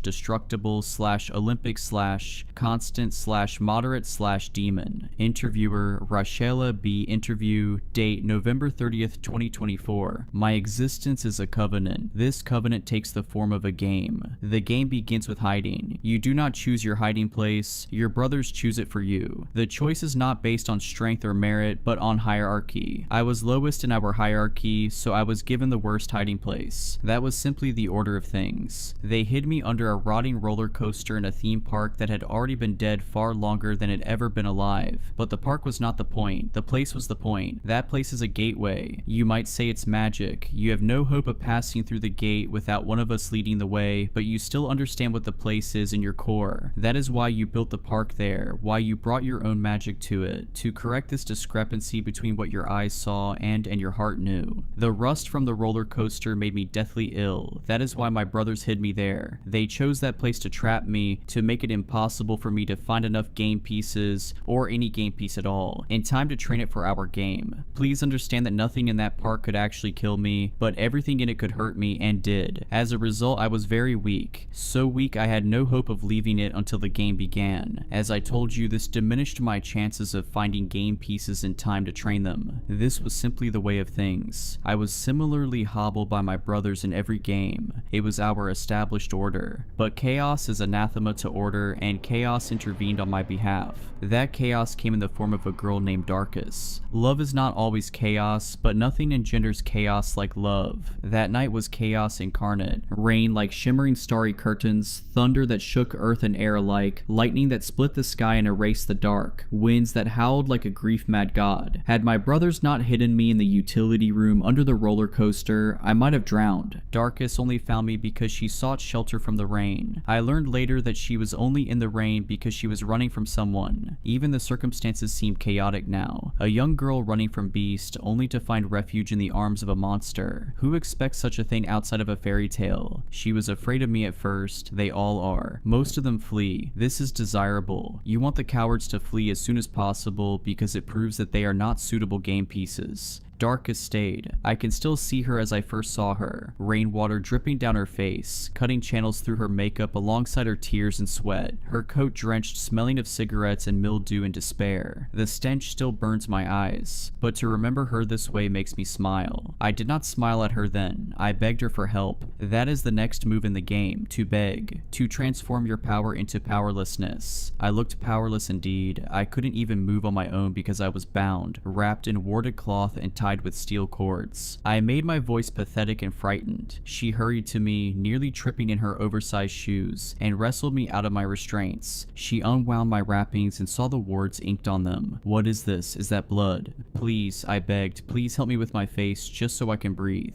She pulled the cloth away from my face. When she saw what lay underneath, she almost ran. After the initial shock, and it was a shock, because we make sure we anything but beautiful at the beginning of the game, she asked, "What are you?" What, not who. You won't believe me. Try me. I told her lies. Lies are crucial to the game. Lies to charm, to trick, to draw in. I lied about who I was, what I had done, and what I planned to do. I lied about what was being done to me. I lied that I was hiding from my brothers who sought to kill me, and I lied that I was hopeless and helpless and lost. I need your help. I made my voice break. I can't do this by myself. I did not enjoy the concern in her eyes. In truth, I did not enjoy this game at all. But enjoyment is not the aim. The aim is only power. Every intelligent creature plays games. You play your games with pieces. My brothers and I are rather more intelligent than the rest of you, so we played our games with people. We were not cruel, or at least we weren't cruel for cruelty's sake. We paid for the game pieces, or rather the loser paid. I always lost, so I always paid. I paid for all of the game pieces, mine and my brothers, with harvest, livestock, even gold. Later on I paid gemstones and money. The better the game, the better the prize. These prizes were meaningless to me, true. They were nothing, less than nothing. But these things meant something to you, so I gave them. Prosperity in exchange for blood. This way, everyone wins our games. Well, everyone except the players. But that is the way of it. An exchange. Gain for sacrifice. Death for life. I did not tell Darkus any of what I'm telling you because truth is not part of the game. Even so, she sensed my lies.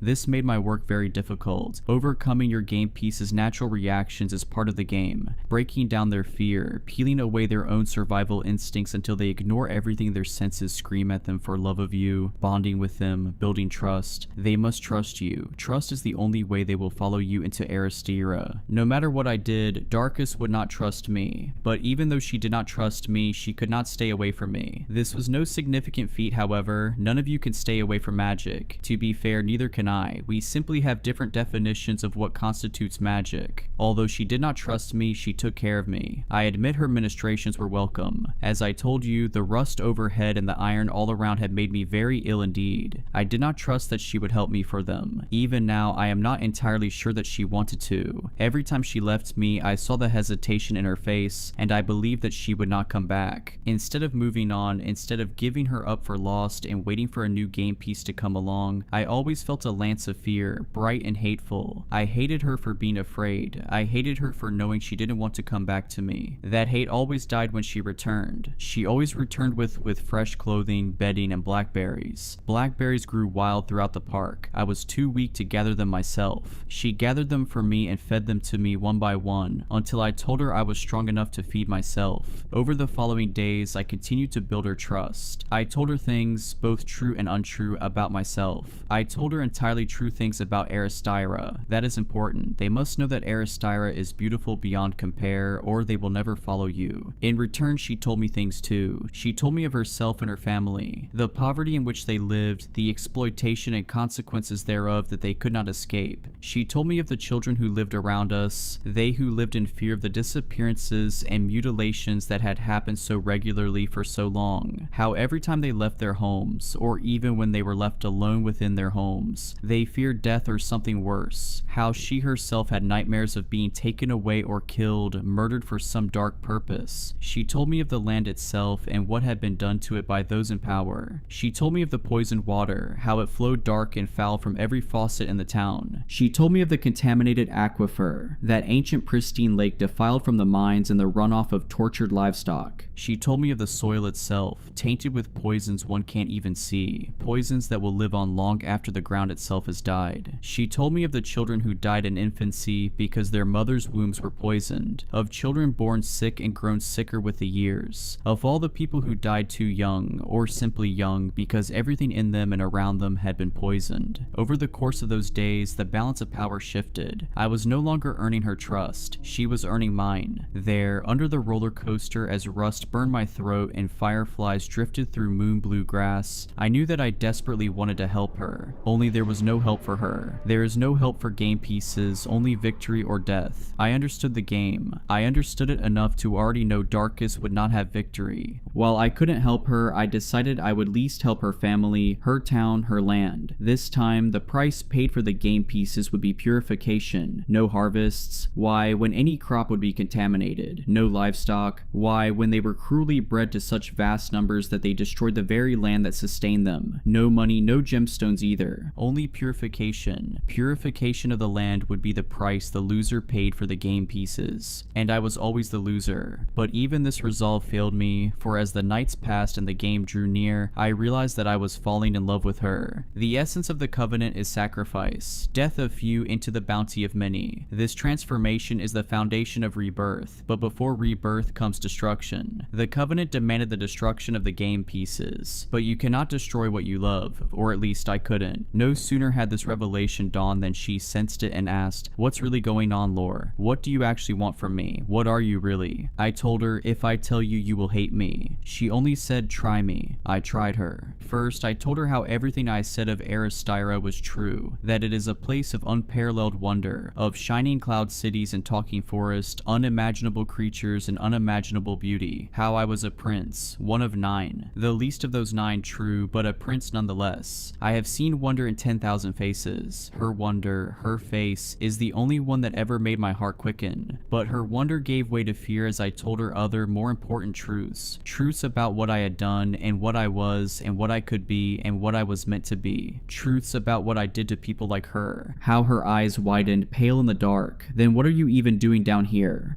"Because my brothers trapped me here. While no guarantee the prince with the most pieces typically wins, they put me here to make it harder for me to find any." "Why?" "Because of our hierarchy. I am the least among them. Not the least talented nor the weakest. Simply the least. Least regarded, least loved." "Why?"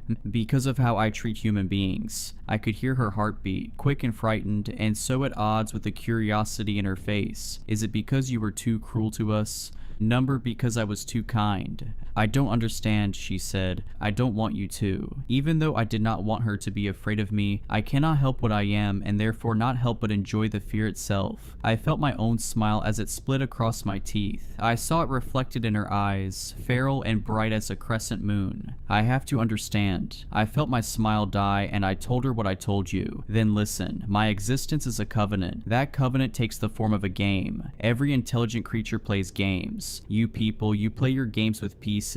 My brothers and I are rather more intelligent than the rest of you, and so we play our games with people." I told her about the games we play. I told her that my brothers and I are greater, older, and more powerful than she could imagine. Ancient, ageless, sliding back and forth through Aristyra, with nothing to distract us through our long years. Nothing but power power that we hone and grow through our games and through people like her. My brothers use theirs like a weapon. Power for the sake of it. Power because it is simply power. Unlike my brothers, I understood that power comes with responsibility. This is a natural consequence of losing. I told her that my brothers do not pay for their pieces. I do because I never win. So I'm just your game piece. The disgust in her voice made my chest ache. You don't need my help at all. I'm not special. I'm not the only one who can help you. You're not falling in love with me. You're just screwing with me so you can win the medal for most infatuated teenager after I skip happily along to your ritual human sacrifice.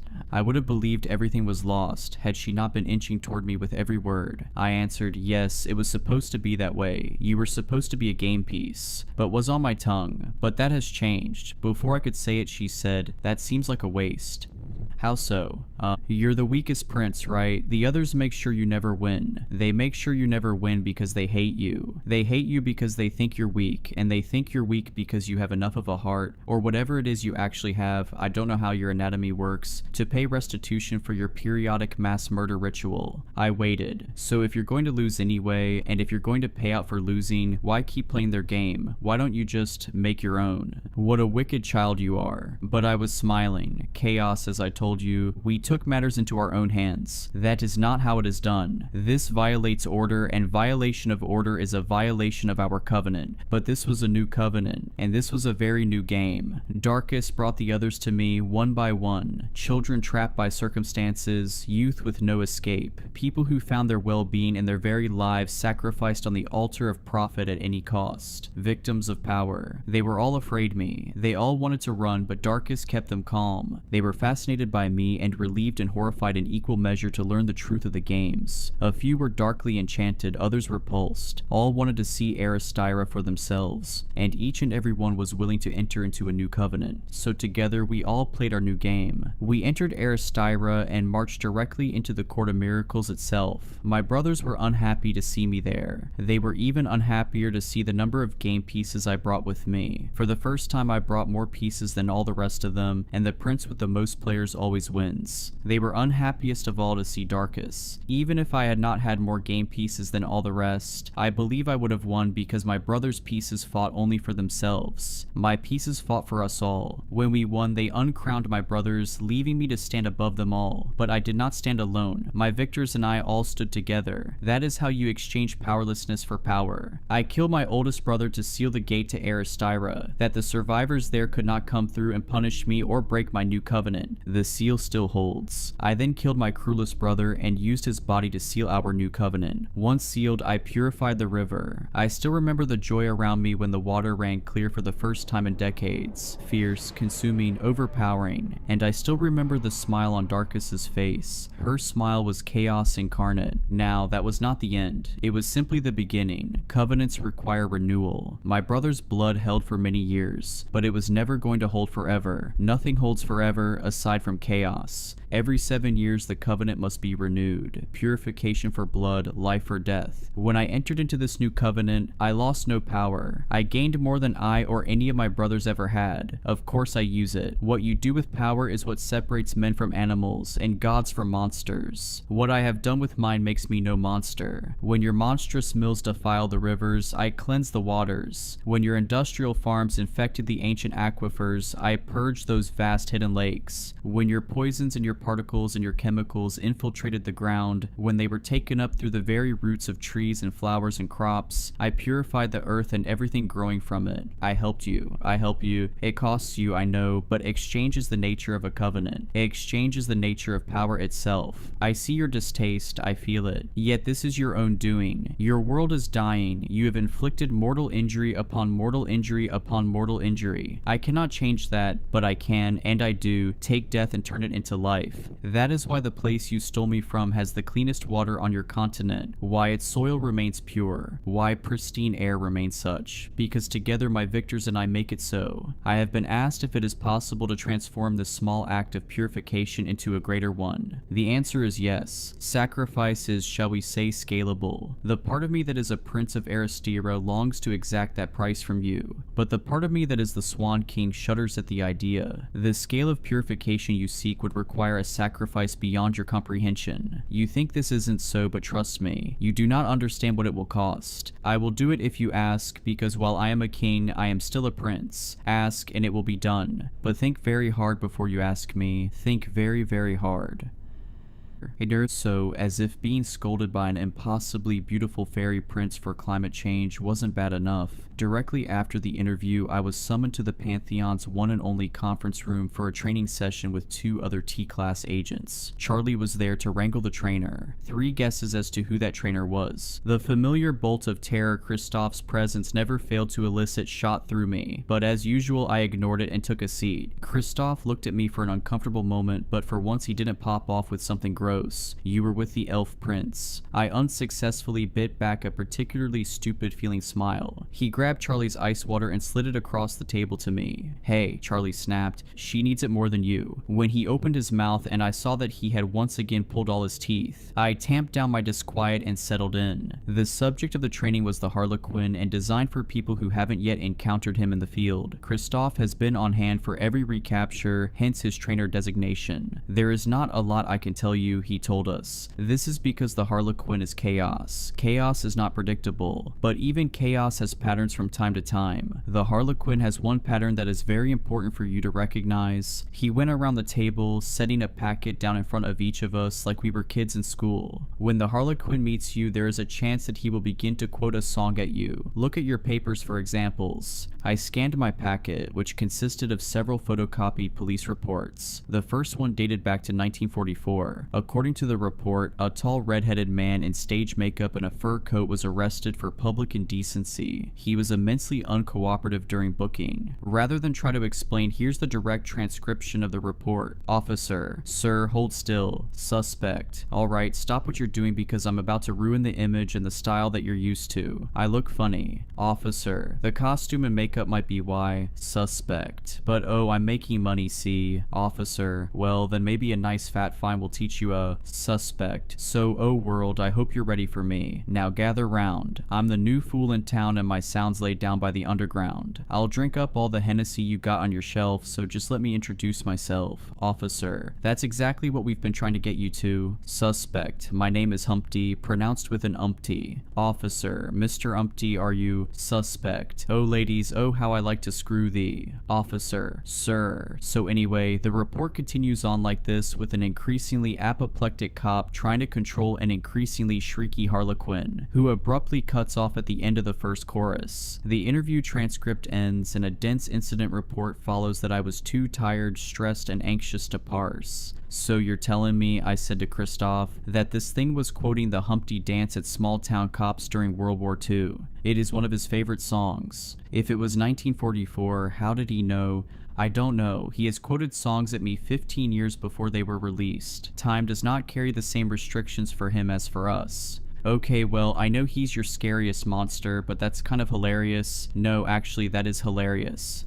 It is hilarious. It was also hilarious after he finished and folded the cop into a human balloon animal. I processed this for a moment, then said, well, that's still kind of funny. And will it be funny if it happens to you? I guess not for me, but the rest of you. No one will laugh if the Harlequin turns you into a human balloon animal, not even me. I'm touched. That's good to start. Now let me know how you like to finish. Kristoff, Charlie said sharply. The T-class agent on my left looked as revolted as I felt, which gave me a surge of courage. Okay, so once the Harlequin starts screaming song lyrics at you, is it a guarantee that you're getting balloon animaled or number? Now, Meridian, it becomes a problem if he finishes the first verse in the chorus. Even then, it is only a half chance he will balloon animal you. The other half is he will decide he likes you. You don't want that to happen either, but speaking from experience, it is the better of the two. Oh, so the Harlequin likes you? Ask him when you talk, was the arch response. He will tell you everything, he does not shut up.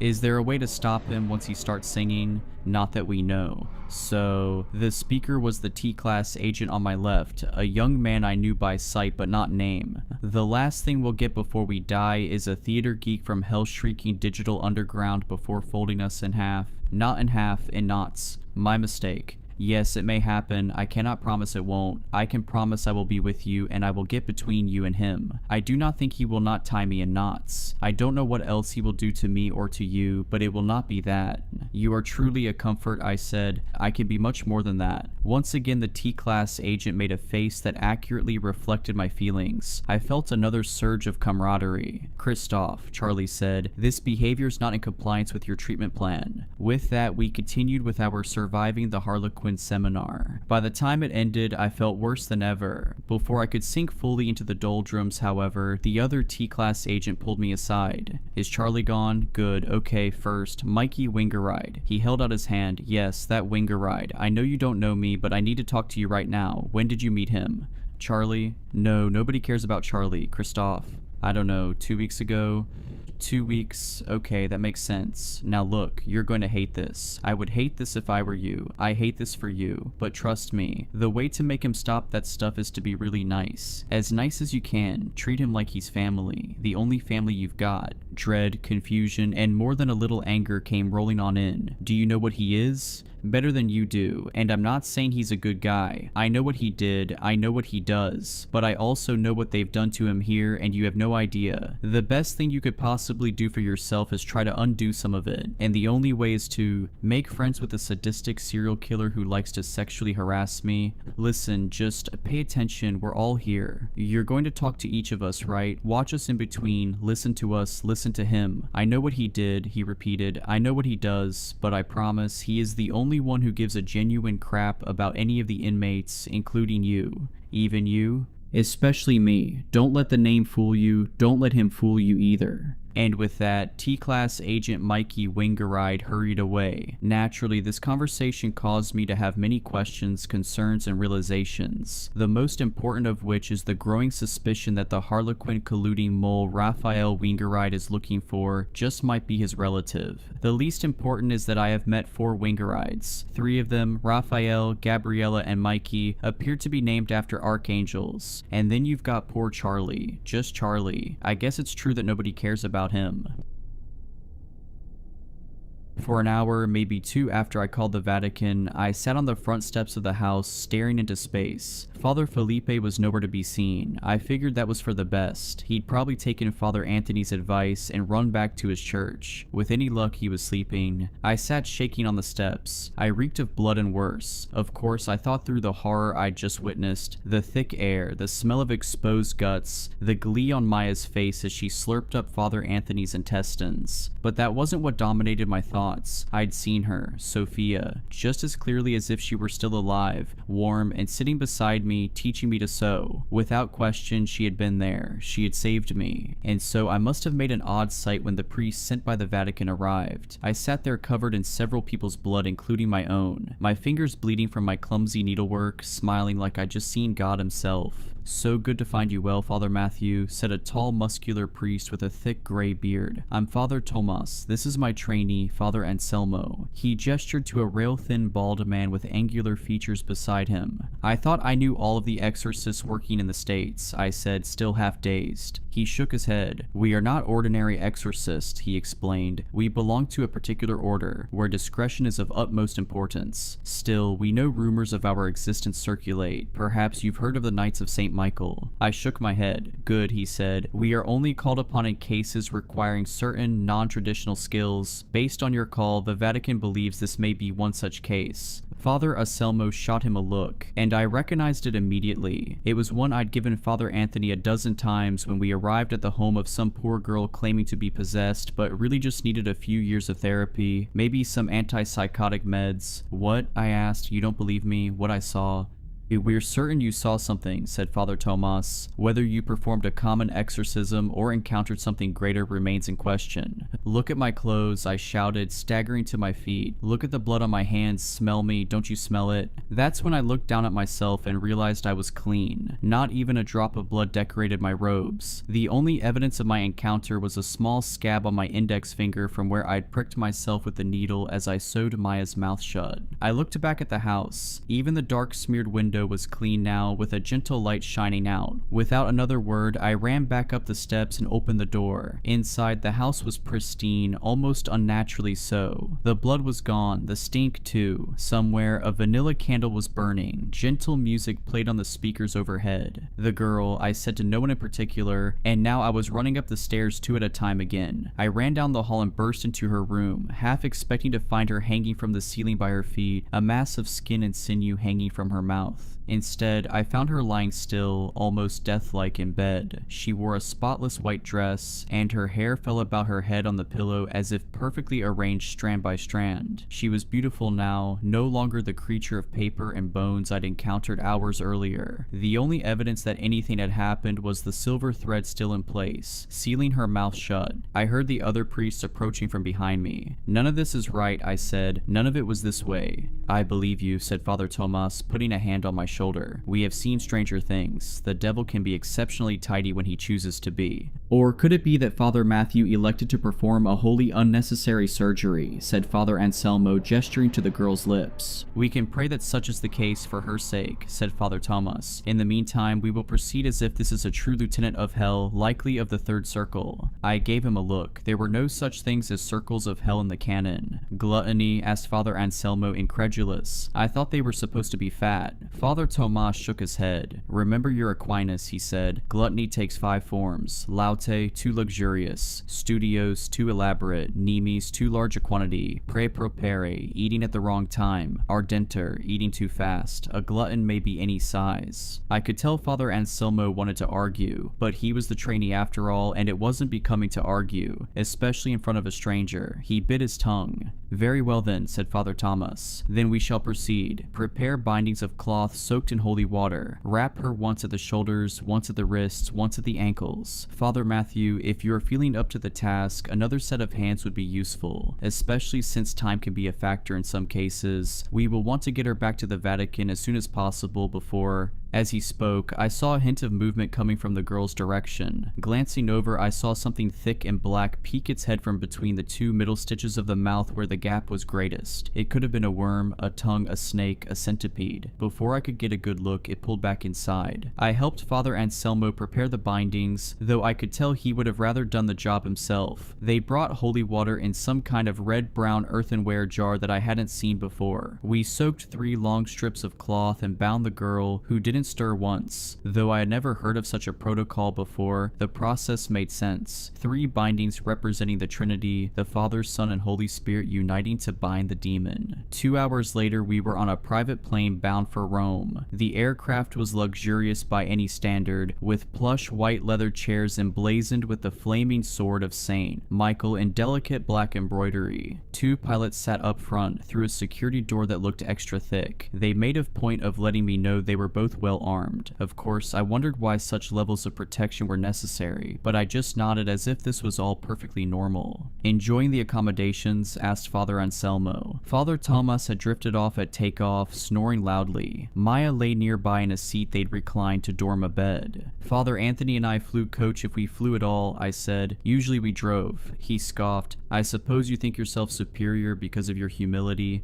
"I never said any such thing," I said, but he was right. "You didn't need to," he said with a sneer. He cracked his knuckles and then scratched furiously at the back of his head. "You only reveal your own ignorance. We, the Knights of St. Michael, are the very sword of God. One does not enter the battlefield on bended knee, supplicating to his opponent. He comes out in armor of gold, wielding a sword of fire, striking fear into the hearts of the demons." Now it was my turn to laugh. "So the leather seats, that's the modern day equivalent of a flaming sword. I'm sure they terrify the devil." Father Anselmo stood and stretched. He itched at his scalp again furiously. "I read about you on the way over," he said. "A convert, widowed. You wear the robes, but you're different than those of us who grew up in the faith, who never knew a woman's touch." Before, I'd been slightly annoyed at Father Anselmo. Now, at the mention of my wife, I felt my blood rising. "God comes to us all at different times," I said quietly, but my hands were balled into fists. "Save it for the flock," he said. "We're all priests here. We should speak honestly. You and I, we're not the same. When my wife was in high school, she had a terrible boyfriend. He was an honor student and a top athlete, popular, beloved. No one would have suspected the pain he inflicted on her in private. Even when we started dating 10 years later, she couldn't describe what he'd done to her physically, in the dark of night one summer alone in his family's cabin. No one for miles around, a fact he whispered to her over and over. All she would say is that a few days later, after praying the pain would go away on its own, that she'd driven herself to the doctor, who gave her stitches and promised not to tell her parents. Somehow, even after what he'd done, she couldn't break up with him. They continued dating through prom, even into the summer after senior year. She tried not to be alone with him, but it was futile. He hurt her again and again. When they finally broke up, there was no big confrontation. It was just the standard ending where they both went to college and drifted apart, eventually realizing they were no longer a couple. When they saw each other on holiday breaks, they acted friendly, even though his presence was enough to send her into a panic. After hearing the story, it occurred to me that I might have a moral obligation to find this man and hurt him as badly as he'd hurt her, maybe to kill him. Partly to spare any future women he might date from a similar fate, but if I'm being honest, it was mostly pure revenge. Naturally, Sophia was utterly opposed. Maybe she wanted to protect me from the consequences of such a thing. More likely, she knew I wouldn't have a chance against him. He'd been an all-state wrestler and outweighed me by 20 pounds. Eventually, we came to a kind of agreement. I wouldn't seek the man out, but if I ever happened to bump into him, I was allowed to do whatever I wanted. For many years, whenever we visited her hometown, I felt a surge of adrenaline anytime a man matching his description walked in the door of a restaurant. "Is that him?" I'd ask, and she'd shake her head no. Gradually, we visited Sophia's hometown less often. I never did see the man in person. As far as I know, I'd still have her permission to kill him if I ever bumped into him.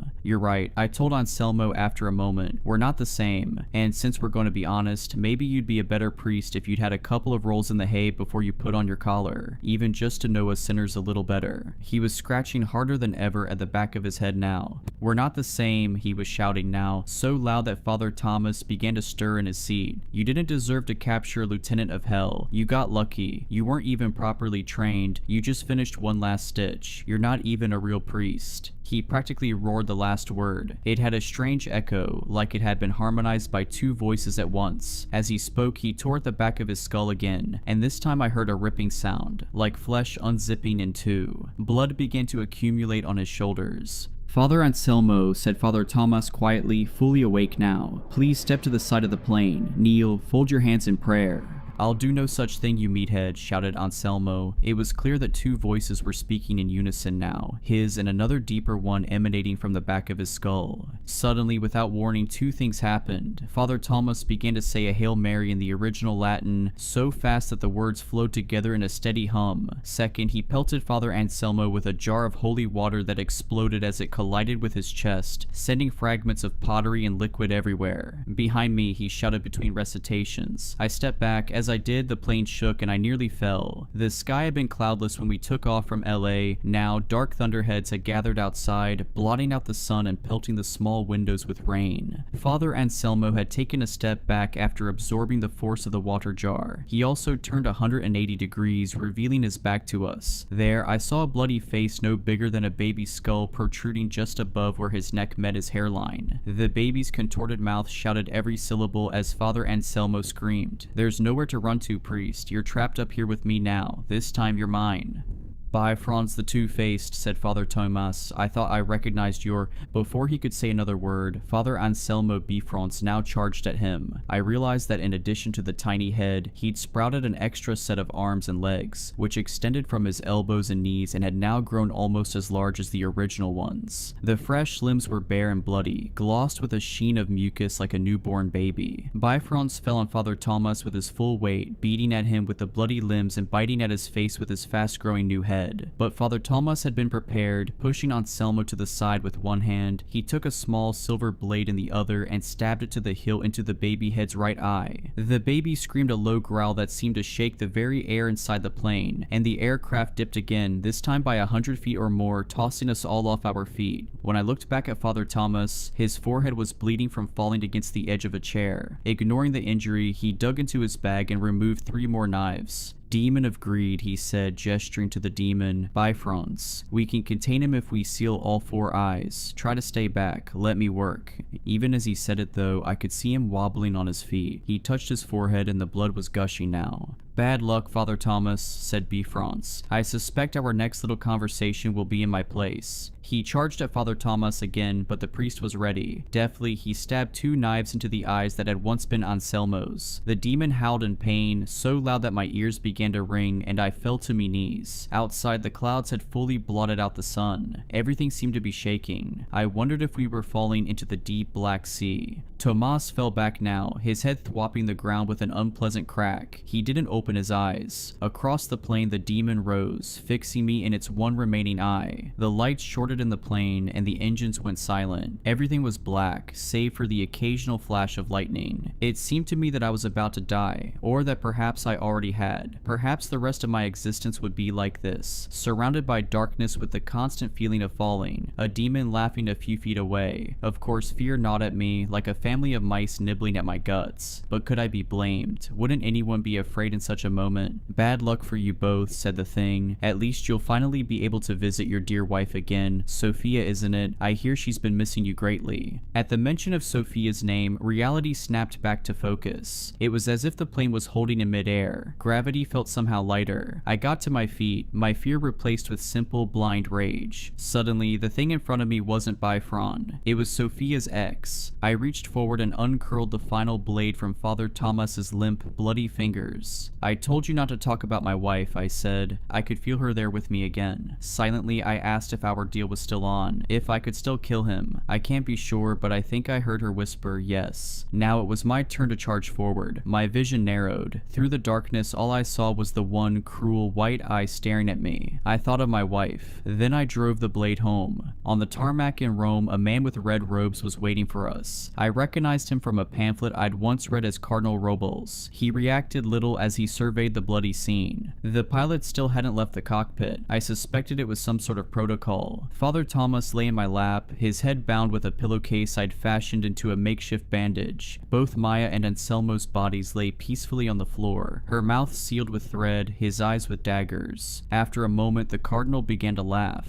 You'll have to forgive me, Father Matthew, he said. It's not often that I send my men out to capture one demon, and they come back with 2. I coughed up a bit of blood. I wondered when I'd been injured. I didn't feel like laughing. Enough, he said. I think we better get these 2 back home before a 3rd one shows up. What do you say? I nodded weakly. We'll get these 2 to their new accommodations, and then we're going to have a nice long chat, said the cardinal. I'm starting to think that St. Michael has big plans for you. I squirmed uncomfortably in the ancient stool, its uneven padding forcing me to sit at a slant. In retrospect, I'm sure Cardinal Robles chose it on purpose. He wanted to see me as uncomfortable as possible. All part of the test. Of course, I was nervous already. As intended, the Grand Chapel's ceiling soaring above us made me feel small. 66 feet above us, God reached out to Adam, granting him life. The metaphor was obvious. I was Adam, waiting for my prize. But what was the cardinal about to give me? The old man fixed me in his gaze. What do you know about hell? He asked after a few moments. I thought back to my training. Hell is the absence of God, I answered carefully. He smirked. Good, cautious answer. We like caution here, sometimes. Other times we prefer cojones. He started laughing as if he just made some kind of outrageous joke. The cardinal had grown up on the streets of Montevideo in Uruguay. He had a reputation for crude jokes. Some people called him direct. Others called him a jerk. I suppose he was both. Let me rephrase, he said. Suppose I were to ask you the geography of hell. Could you draw me a map? Could you describe its mountains, its swamps? I shook my head. I have never thought of it as a physical place, I answered, still careful. Of course not, he said, but you're not so stupid as to deny the connection between the physical and spiritual, correct? Take your little altercation in Los Angeles. You sewed the girl's lips shut, correct? But if that's all you did, there would have been no effect. You were able to quell the demon's hunger because the sewing of the mouth had a metaphorical, spiritual equivalent. Same with the demon's eyes on the plane. Think of Matthew 18:9. And if thine eye causeth thee to stumble, pluck it out and cast it from thee. It is good for thee to enter into life with one eye, rather than having 2 eyes to be cast into the hell of fire.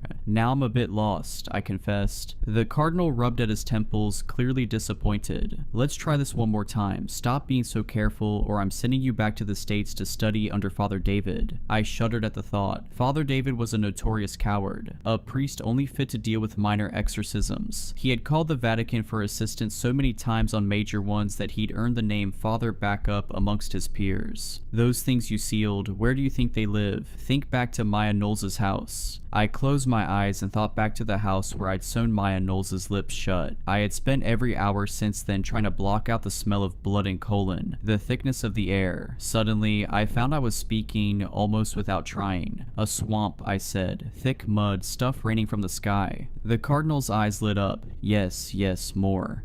Someone are always screaming animal sounds. The air is freezing. There's a constant hail pelting the burning mud. Yes, he shouted, and then he began to recite, in the 3rd circle I arrive of showers, ceaseless, accursed, heavy and cold, unchanged, forever, both in kind and in degree, large hail, discolored water, sleety flaw, through the dun midnight air streamed down amain, stank all the land whereon that tempest fell. I struggled to remember where he was quoting from, certainly not the Bible this time. Inferno, he said after a moment, looking disappointed. You're not a literary man? I studied engineering in college, I said, more of a math brain. I do remember something about Dante being non-canonical. He rubbed his temples again. There was something exaggerated about his movements, like Donald Duck losing his cool in an old cartoon. There are truths in this world that are better kept secret, he said. The church must act as a shield sometimes, you know, guarding the flock from the fiery darts of the wicked, and so it is with us exorcists. I looked up at him, slightly confused. I wasn't aware that you were an exorcist yourself. I mean, you're a cardinal. He started laughing. There's a lot you don't know. He stood, stretching slightly. Then he began to lift the hem of his robe. I looked down to see a deep scar running from his ankle to his knee. Got that one from a demon of violence named Toru. Everyone was sure I'd lose the leg below the knee. Doctors are idiots, of course. He raised the robe further and turned from me, exposing 4 parallel scars across his back. Those are from Mammon himself, demon of greed. He got away from me, but not before he left me this little souvenir. He paused, looking up at the ceiling, up at God. They're demons, you understand. They're different than the minor entities responsible for most possessions. Even what the church calls a major exorcism is really just the minor leagues compared to what we handle. These demons I'm talking about, they are the lords and lieutenants of hell, professional soldiers for the other side. More exorcists will never encounter one over the course of a whole career.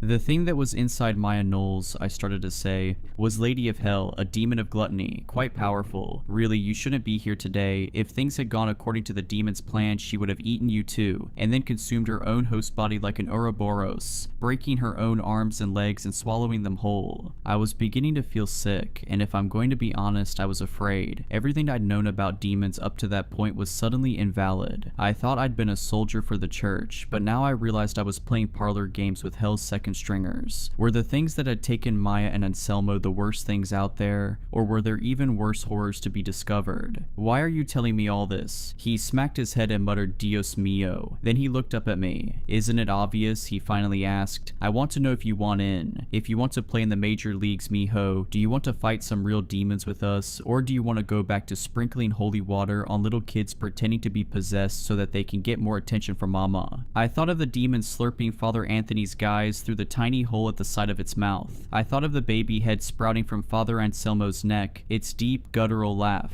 I thought of the foul air, the smell of crap. Cardinal Robles held up a hand. Don't answer yet, he said. It's enough to know you're considering it. Before your answer, you need to see the reality of what we're up against. He swept his arm out with a flourish. Follow me.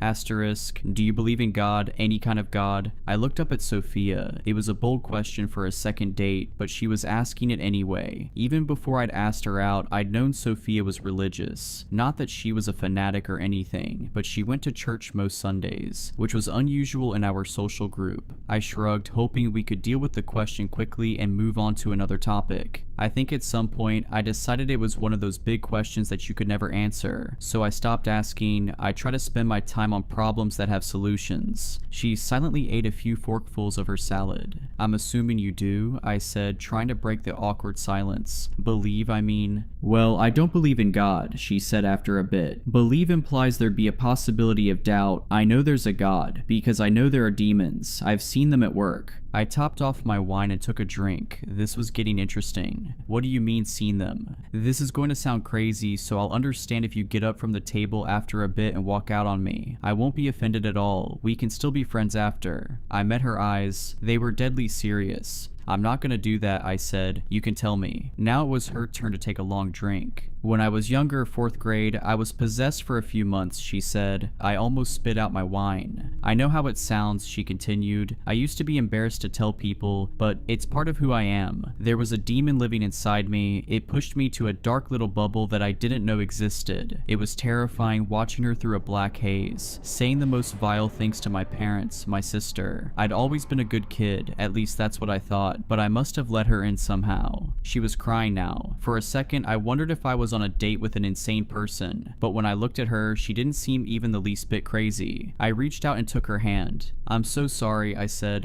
It's okay, she said. The church they sent people, exorcists. It turned out to be something minor, they said. It didn't feel minor to me, but their prayers made it go away. I'm sorry, I said again. What else could I say? Don't be, she said. It was a gift. After that, I didn't have to believe anymore. I knew there was something out there, a bad thing and a good thing. I've gotten to carry that with me every day of my life. Asterisk, I followed Cardinal Robles through a series of rooms and doors, each less grand than the last. Gone were the frescoes and magnificent tapestries. Instead, we weaved through corridors of simple brick. I realized that the architecture too was growing simpler, older. The brickwork was uneven, caked with centuries of grime. The air began to grow cold. Without realizing it, I recognized that we'd been walking slowly downward. There were no windows here or even electric light, just large candles inset into the walls. Of course, everyone knows about the grandeur of the current apostolic palace, but like many things in life, truths lurk beneath the surface that most people never realize. Some of these bricks you're seeing now go all the way back to the 4th century. This was all part of the old St. Peter's Basilica, constructed by Constantine I.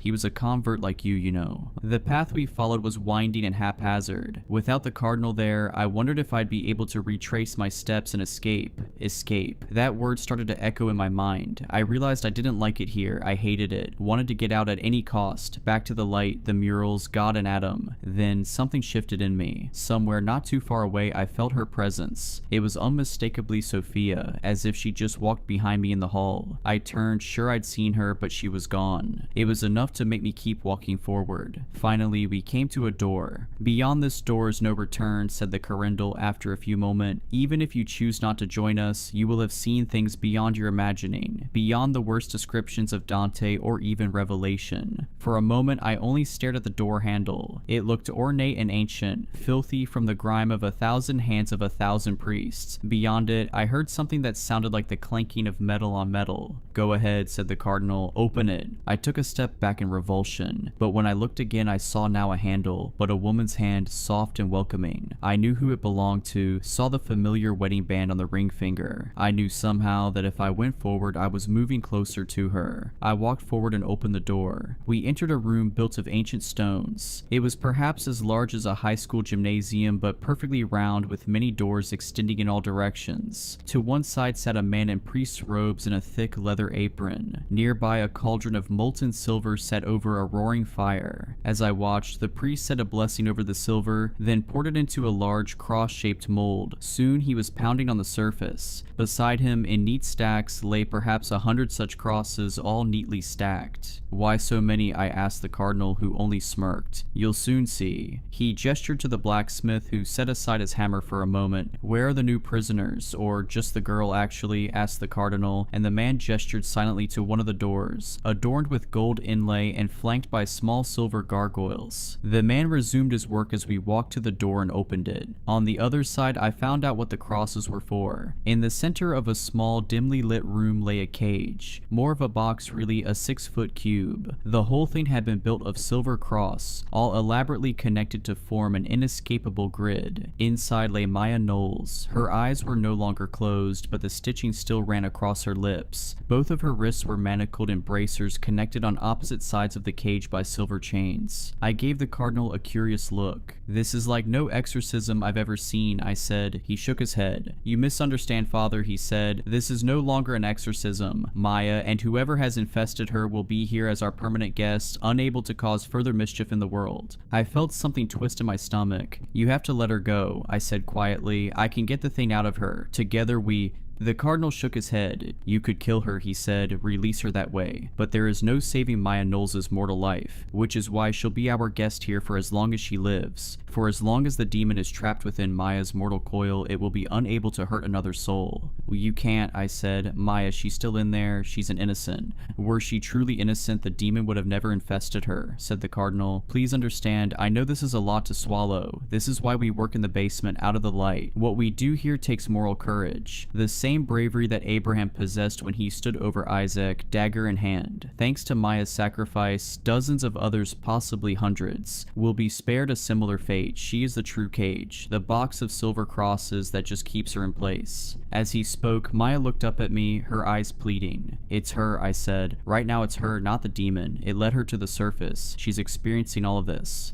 "Of course," said the Cardinal. "The demon loves to hide inside. It loves to let her suffer." "Maya can't eat like that," I said. "Can't drink. She won't live long." The Cardinal shook his head. "You still don't understand the powers we're facing. With demons of this strength, these lieutenants of hell, the possessed body is essentially immortal. It has no need for sustenance. Maya will still be here long after you and I are both dust." I wanted to fall to my knees and vomit. The Cardinal was staring at me hard, trying to read my reaction. "Do you need a drink?" he asked. "Water? Wine?" I found I could barely speak. He shook his head, looking disappointed. "Do what you must," he whispered. "I never claimed it was easy to be a soldier on the front lines." I ignored him and took a step toward Maya. Then suddenly, something compelled me to run to her. I felt around the cage of silver crosses, searching for a hinge that would open or a weak spot in the soldering. "Step away," shouted Cardinal Robles. He was keeping his distance from both of us. "You still don't know what you're dealing with, and those restraints aren't built to be permanent." Before he'd even finished his sentence, I heard a horrible cracking sound, and I looked over to see Maya's wrenching her arm against one of the bracers. The arm had clearly broken, and now blood was gushing freely from the places where her bone had pierced her flesh. Quickly, she pulled the broken limb from the bracer and swung her limp forearm in my direction, spraying me with blood. The blood splattered across my face, running down my lips and into my mouth, and I was struck by the sensation that I'd ingested poison. "Drink up, priest," the thing inside her shouted before breaking into peals of laughter. I looked around the room, looking for some kind of weapon. I was filled suddenly with a bloodlust like I'd never known. "Step back," shouted Cardinal Robles again. This time he grabbed my collar and pulled hard. He was far stronger than he looked, and I found myself clattering against the ground. He rubbed at the bridge of his nose, frustrated. The demon was laughing now, at me, I realized. "This is your new soldier, Robles?" it asked. "He'll be dead before the week is out." As she spoke, blood continued to pour from her open wound. Seeing my eyes fixed on it, she tried to swing it at me again, but this time I was too far away for the blood to hit me. My stomach turned. If I'm going to be honest, I almost pissed myself. In that moment, I realized I couldn't be in the room another second. My instincts took over. I had to leave. The demon cackled as the fear took over, and I ran. "Go if you like," called Cardinal Robles, "but you can't run from the devil." I was more terrified than I'd ever been in my life, if I'm being honest. Not just of the thing in Maya, but of the Cardinal outside the cage, of the whole new reality I'd stumbled into. I ran back to the room with dozens of doors to find the blacksmith back at his work, smoothing out another silver cross. I tried to remember which door I'd come from in the first place, but they all looked basically the same. I walked the circle, fruitlessly searching for some identifying mark, but came up empty. Finally, I just opened one. On the other side was a dark tunnel leading downward. A waft of sulfur hit my nostrils, blowing on a hot wind. I was immediately struck by the certainty that I'd opened a doorway to hell itself. I was about to close it when I heard a voice calling for me. "Matthew," it said, "is that you? I've been waiting for so long, calling to you, trying to bring you here." I could could barely speak, my throat went dry, my vision blurred. Somehow, I still managed to speak her name. Sophia? Matthew? I heard Sophia's voice even more distinctly this time. I was sprinting toward her now as she called my name again and again. The wind in the hallway grew warm, then disappeared, then blew again even hotter, as if some great beast was breathing in the distance. Finally, the hallway ended, terminating in a large chamber built of ancient bricks, all coated in a sheen of wet, where the rocks themselves sweating. Numerous grates lined the stone floor, the hot air wafting up from them and heating my feet through my shoes. In the center of the room, in a cage of silver crosses tarnished from years of neglect, sat Sophia. Matthew, she asked, is it really you? She looked beautiful, better than I remembered. She wore a red silk robe that did nothing to hide her form, and I couldn't help watching the way it fell over her body. She certainly looked better than she'd looked on the slab at the morgue the last time I'd seen her, her face bloodied from slamming against the steering wheel, her neck bent at an impossible angle. I knew what I was seeing was impossible, and yet for a brief moment, just a second, I wanted it so badly to be true that I let myself believe it was. Come to me, my love, she said. There must be some way for you to get me out of here. I found myself looking around for a rock, a crowbar, some forgotten piece of metal I would use to smash her cage to pieces. As I looked, we both heard footsteps, fast approaching down the hall. Never mind that, she said. Just come closer. Kiss me through the cage. Let me taste your lips just one more time. I hesitated now. There was something different about her skin. It was rippling a bit with a silver sheen. My desire began to mix with fear. I imagined pressing my lips through a hole in the cage only for her to bite them off. I imagined the blood running down my face as she cackled, my flesh dangling from her lips. Now, she said, and her voice was lower than before. I lifted my right foot from its place on the ground, preparing to step toward her. As I did, she shrugged off the silk dress, revealing her naked body. I felt myself harden in a way I hadn't in years, since she died and I'd given myself to God. Careful not to touch the silver cage, she moved closer to me, just barely not touching the metal. Come, she said. I lowered my foot to the ground. The scar, I said after a moment. The burn on your shoulder, it's not there anymore. And I'm whole now, she said. I'm perfect. You're not her, I said, tears pouring down my face. And as I spoke the words, her skin began to shimmer silver, and I saw her for what she was. A woman wrapped head to toe in roughly made sacks. The bags were made of coarse cloth with silver threaded through, and bound tightly at the neck, wrists, and ankles with thicker silver rope. Before I could speak another word, she lunged forward, lurching against the side of the cage. There was a sizzling sound from where she threw her shoulder against the metal, and she screamed in pain, her voice more like a chorus than a single woman's howl. I staggered back and fell on the slick, wet ground. You see it then for what it is? Asked Cardinal Robles, approaching from behind me. I nodded. She has had many names, but she's known mostly as Abazo, said Cardinal Robles. You can call me Abby if you like, said the thing in the cage. She had retreated to the center now, away from the lattice of silver crosses. Since we're so close and all, we were just about to have a little moment, weren't we, Maddie? You don't know a thing about me, I said, but she started laughing. Then she held up her hand, which was bound inside the cloth bag. She pulled at it with her opposite hand, revealing the outline of a missing finger. They didn't get all of me in here, she said. There was a piece I'd left out in the world. Ask them where I left it, Maddie. Ask them where it was. How do you think I've been calling to you all this time? How do you think I know you so well? I looked over at Cardinal Robles, who slowly nodded. There's much to explain, but not here. He looked agitated. Walking over to a small hole in the wall, he shouted down, his voice echoing, "Tell someone that the holy water needs a fresh blessing." Then he smiled again and turned back to me. "Natural hot springs," he said, gesturing to the vents. "You bless the water and voila, keeps them nice and docile most of the time. Now come on, before she tries to dress up like your high school crush and gets you worked up all over again." And slowly I backed away, following the Cardinal out of the room. The whole time the demon's eyes didn't leave me. Beneath the bag covering her head, I saw her tongue poking out, forming a small wet spot. "See you again soon," she said, "sooner than you think." And when she said the words, I believed her, and I was terrified, because for the first time I truly believed a demon had seen my soul and known the weak places in it, because I knew I was imperfect. Abazau called after us as we ascended through the dreary maze. At first it was my name, over and over again. Then it became more of a guttural moan, some sort of cross between pleasure and pain. Even knowing what she was, it took everything in me not to turn back and run to her. "You're trembling, Father Matthew," said Cardinal Robles, "but is it your body or your faith that's shaking?" "I'll be fine," I said, still unable to control the palsy. I was still trying to digest everything the demon had said. Is it true, I finally asked, that she left a piece of herself somewhere? What did she mean? Search your heart, he said.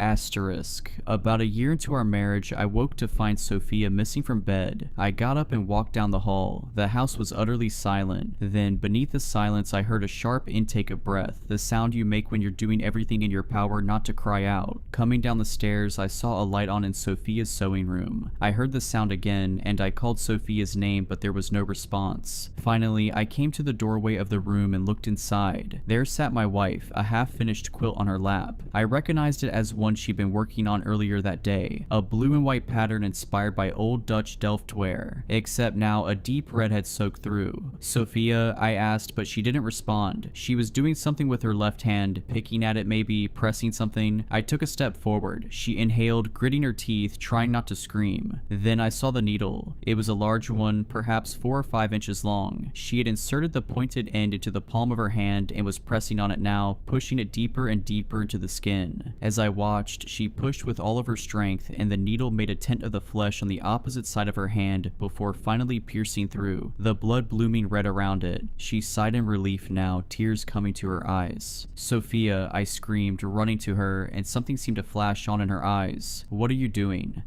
I got 3 stitches wrong, she said quietly. 3 in a row. I had to punish myself. We need to call a doctor, I said. She was crying now. There's something wrong inside me, she said. Something it left behind. It won't come out. It's been there so long, it's all tangled up. It's a part of me now, forever and ever. I was still looking at the needle, trying to decide if I should pull it out or wrap it in cloth before I called 911. They thought they got it out, but they didn't, she said. Not all of it.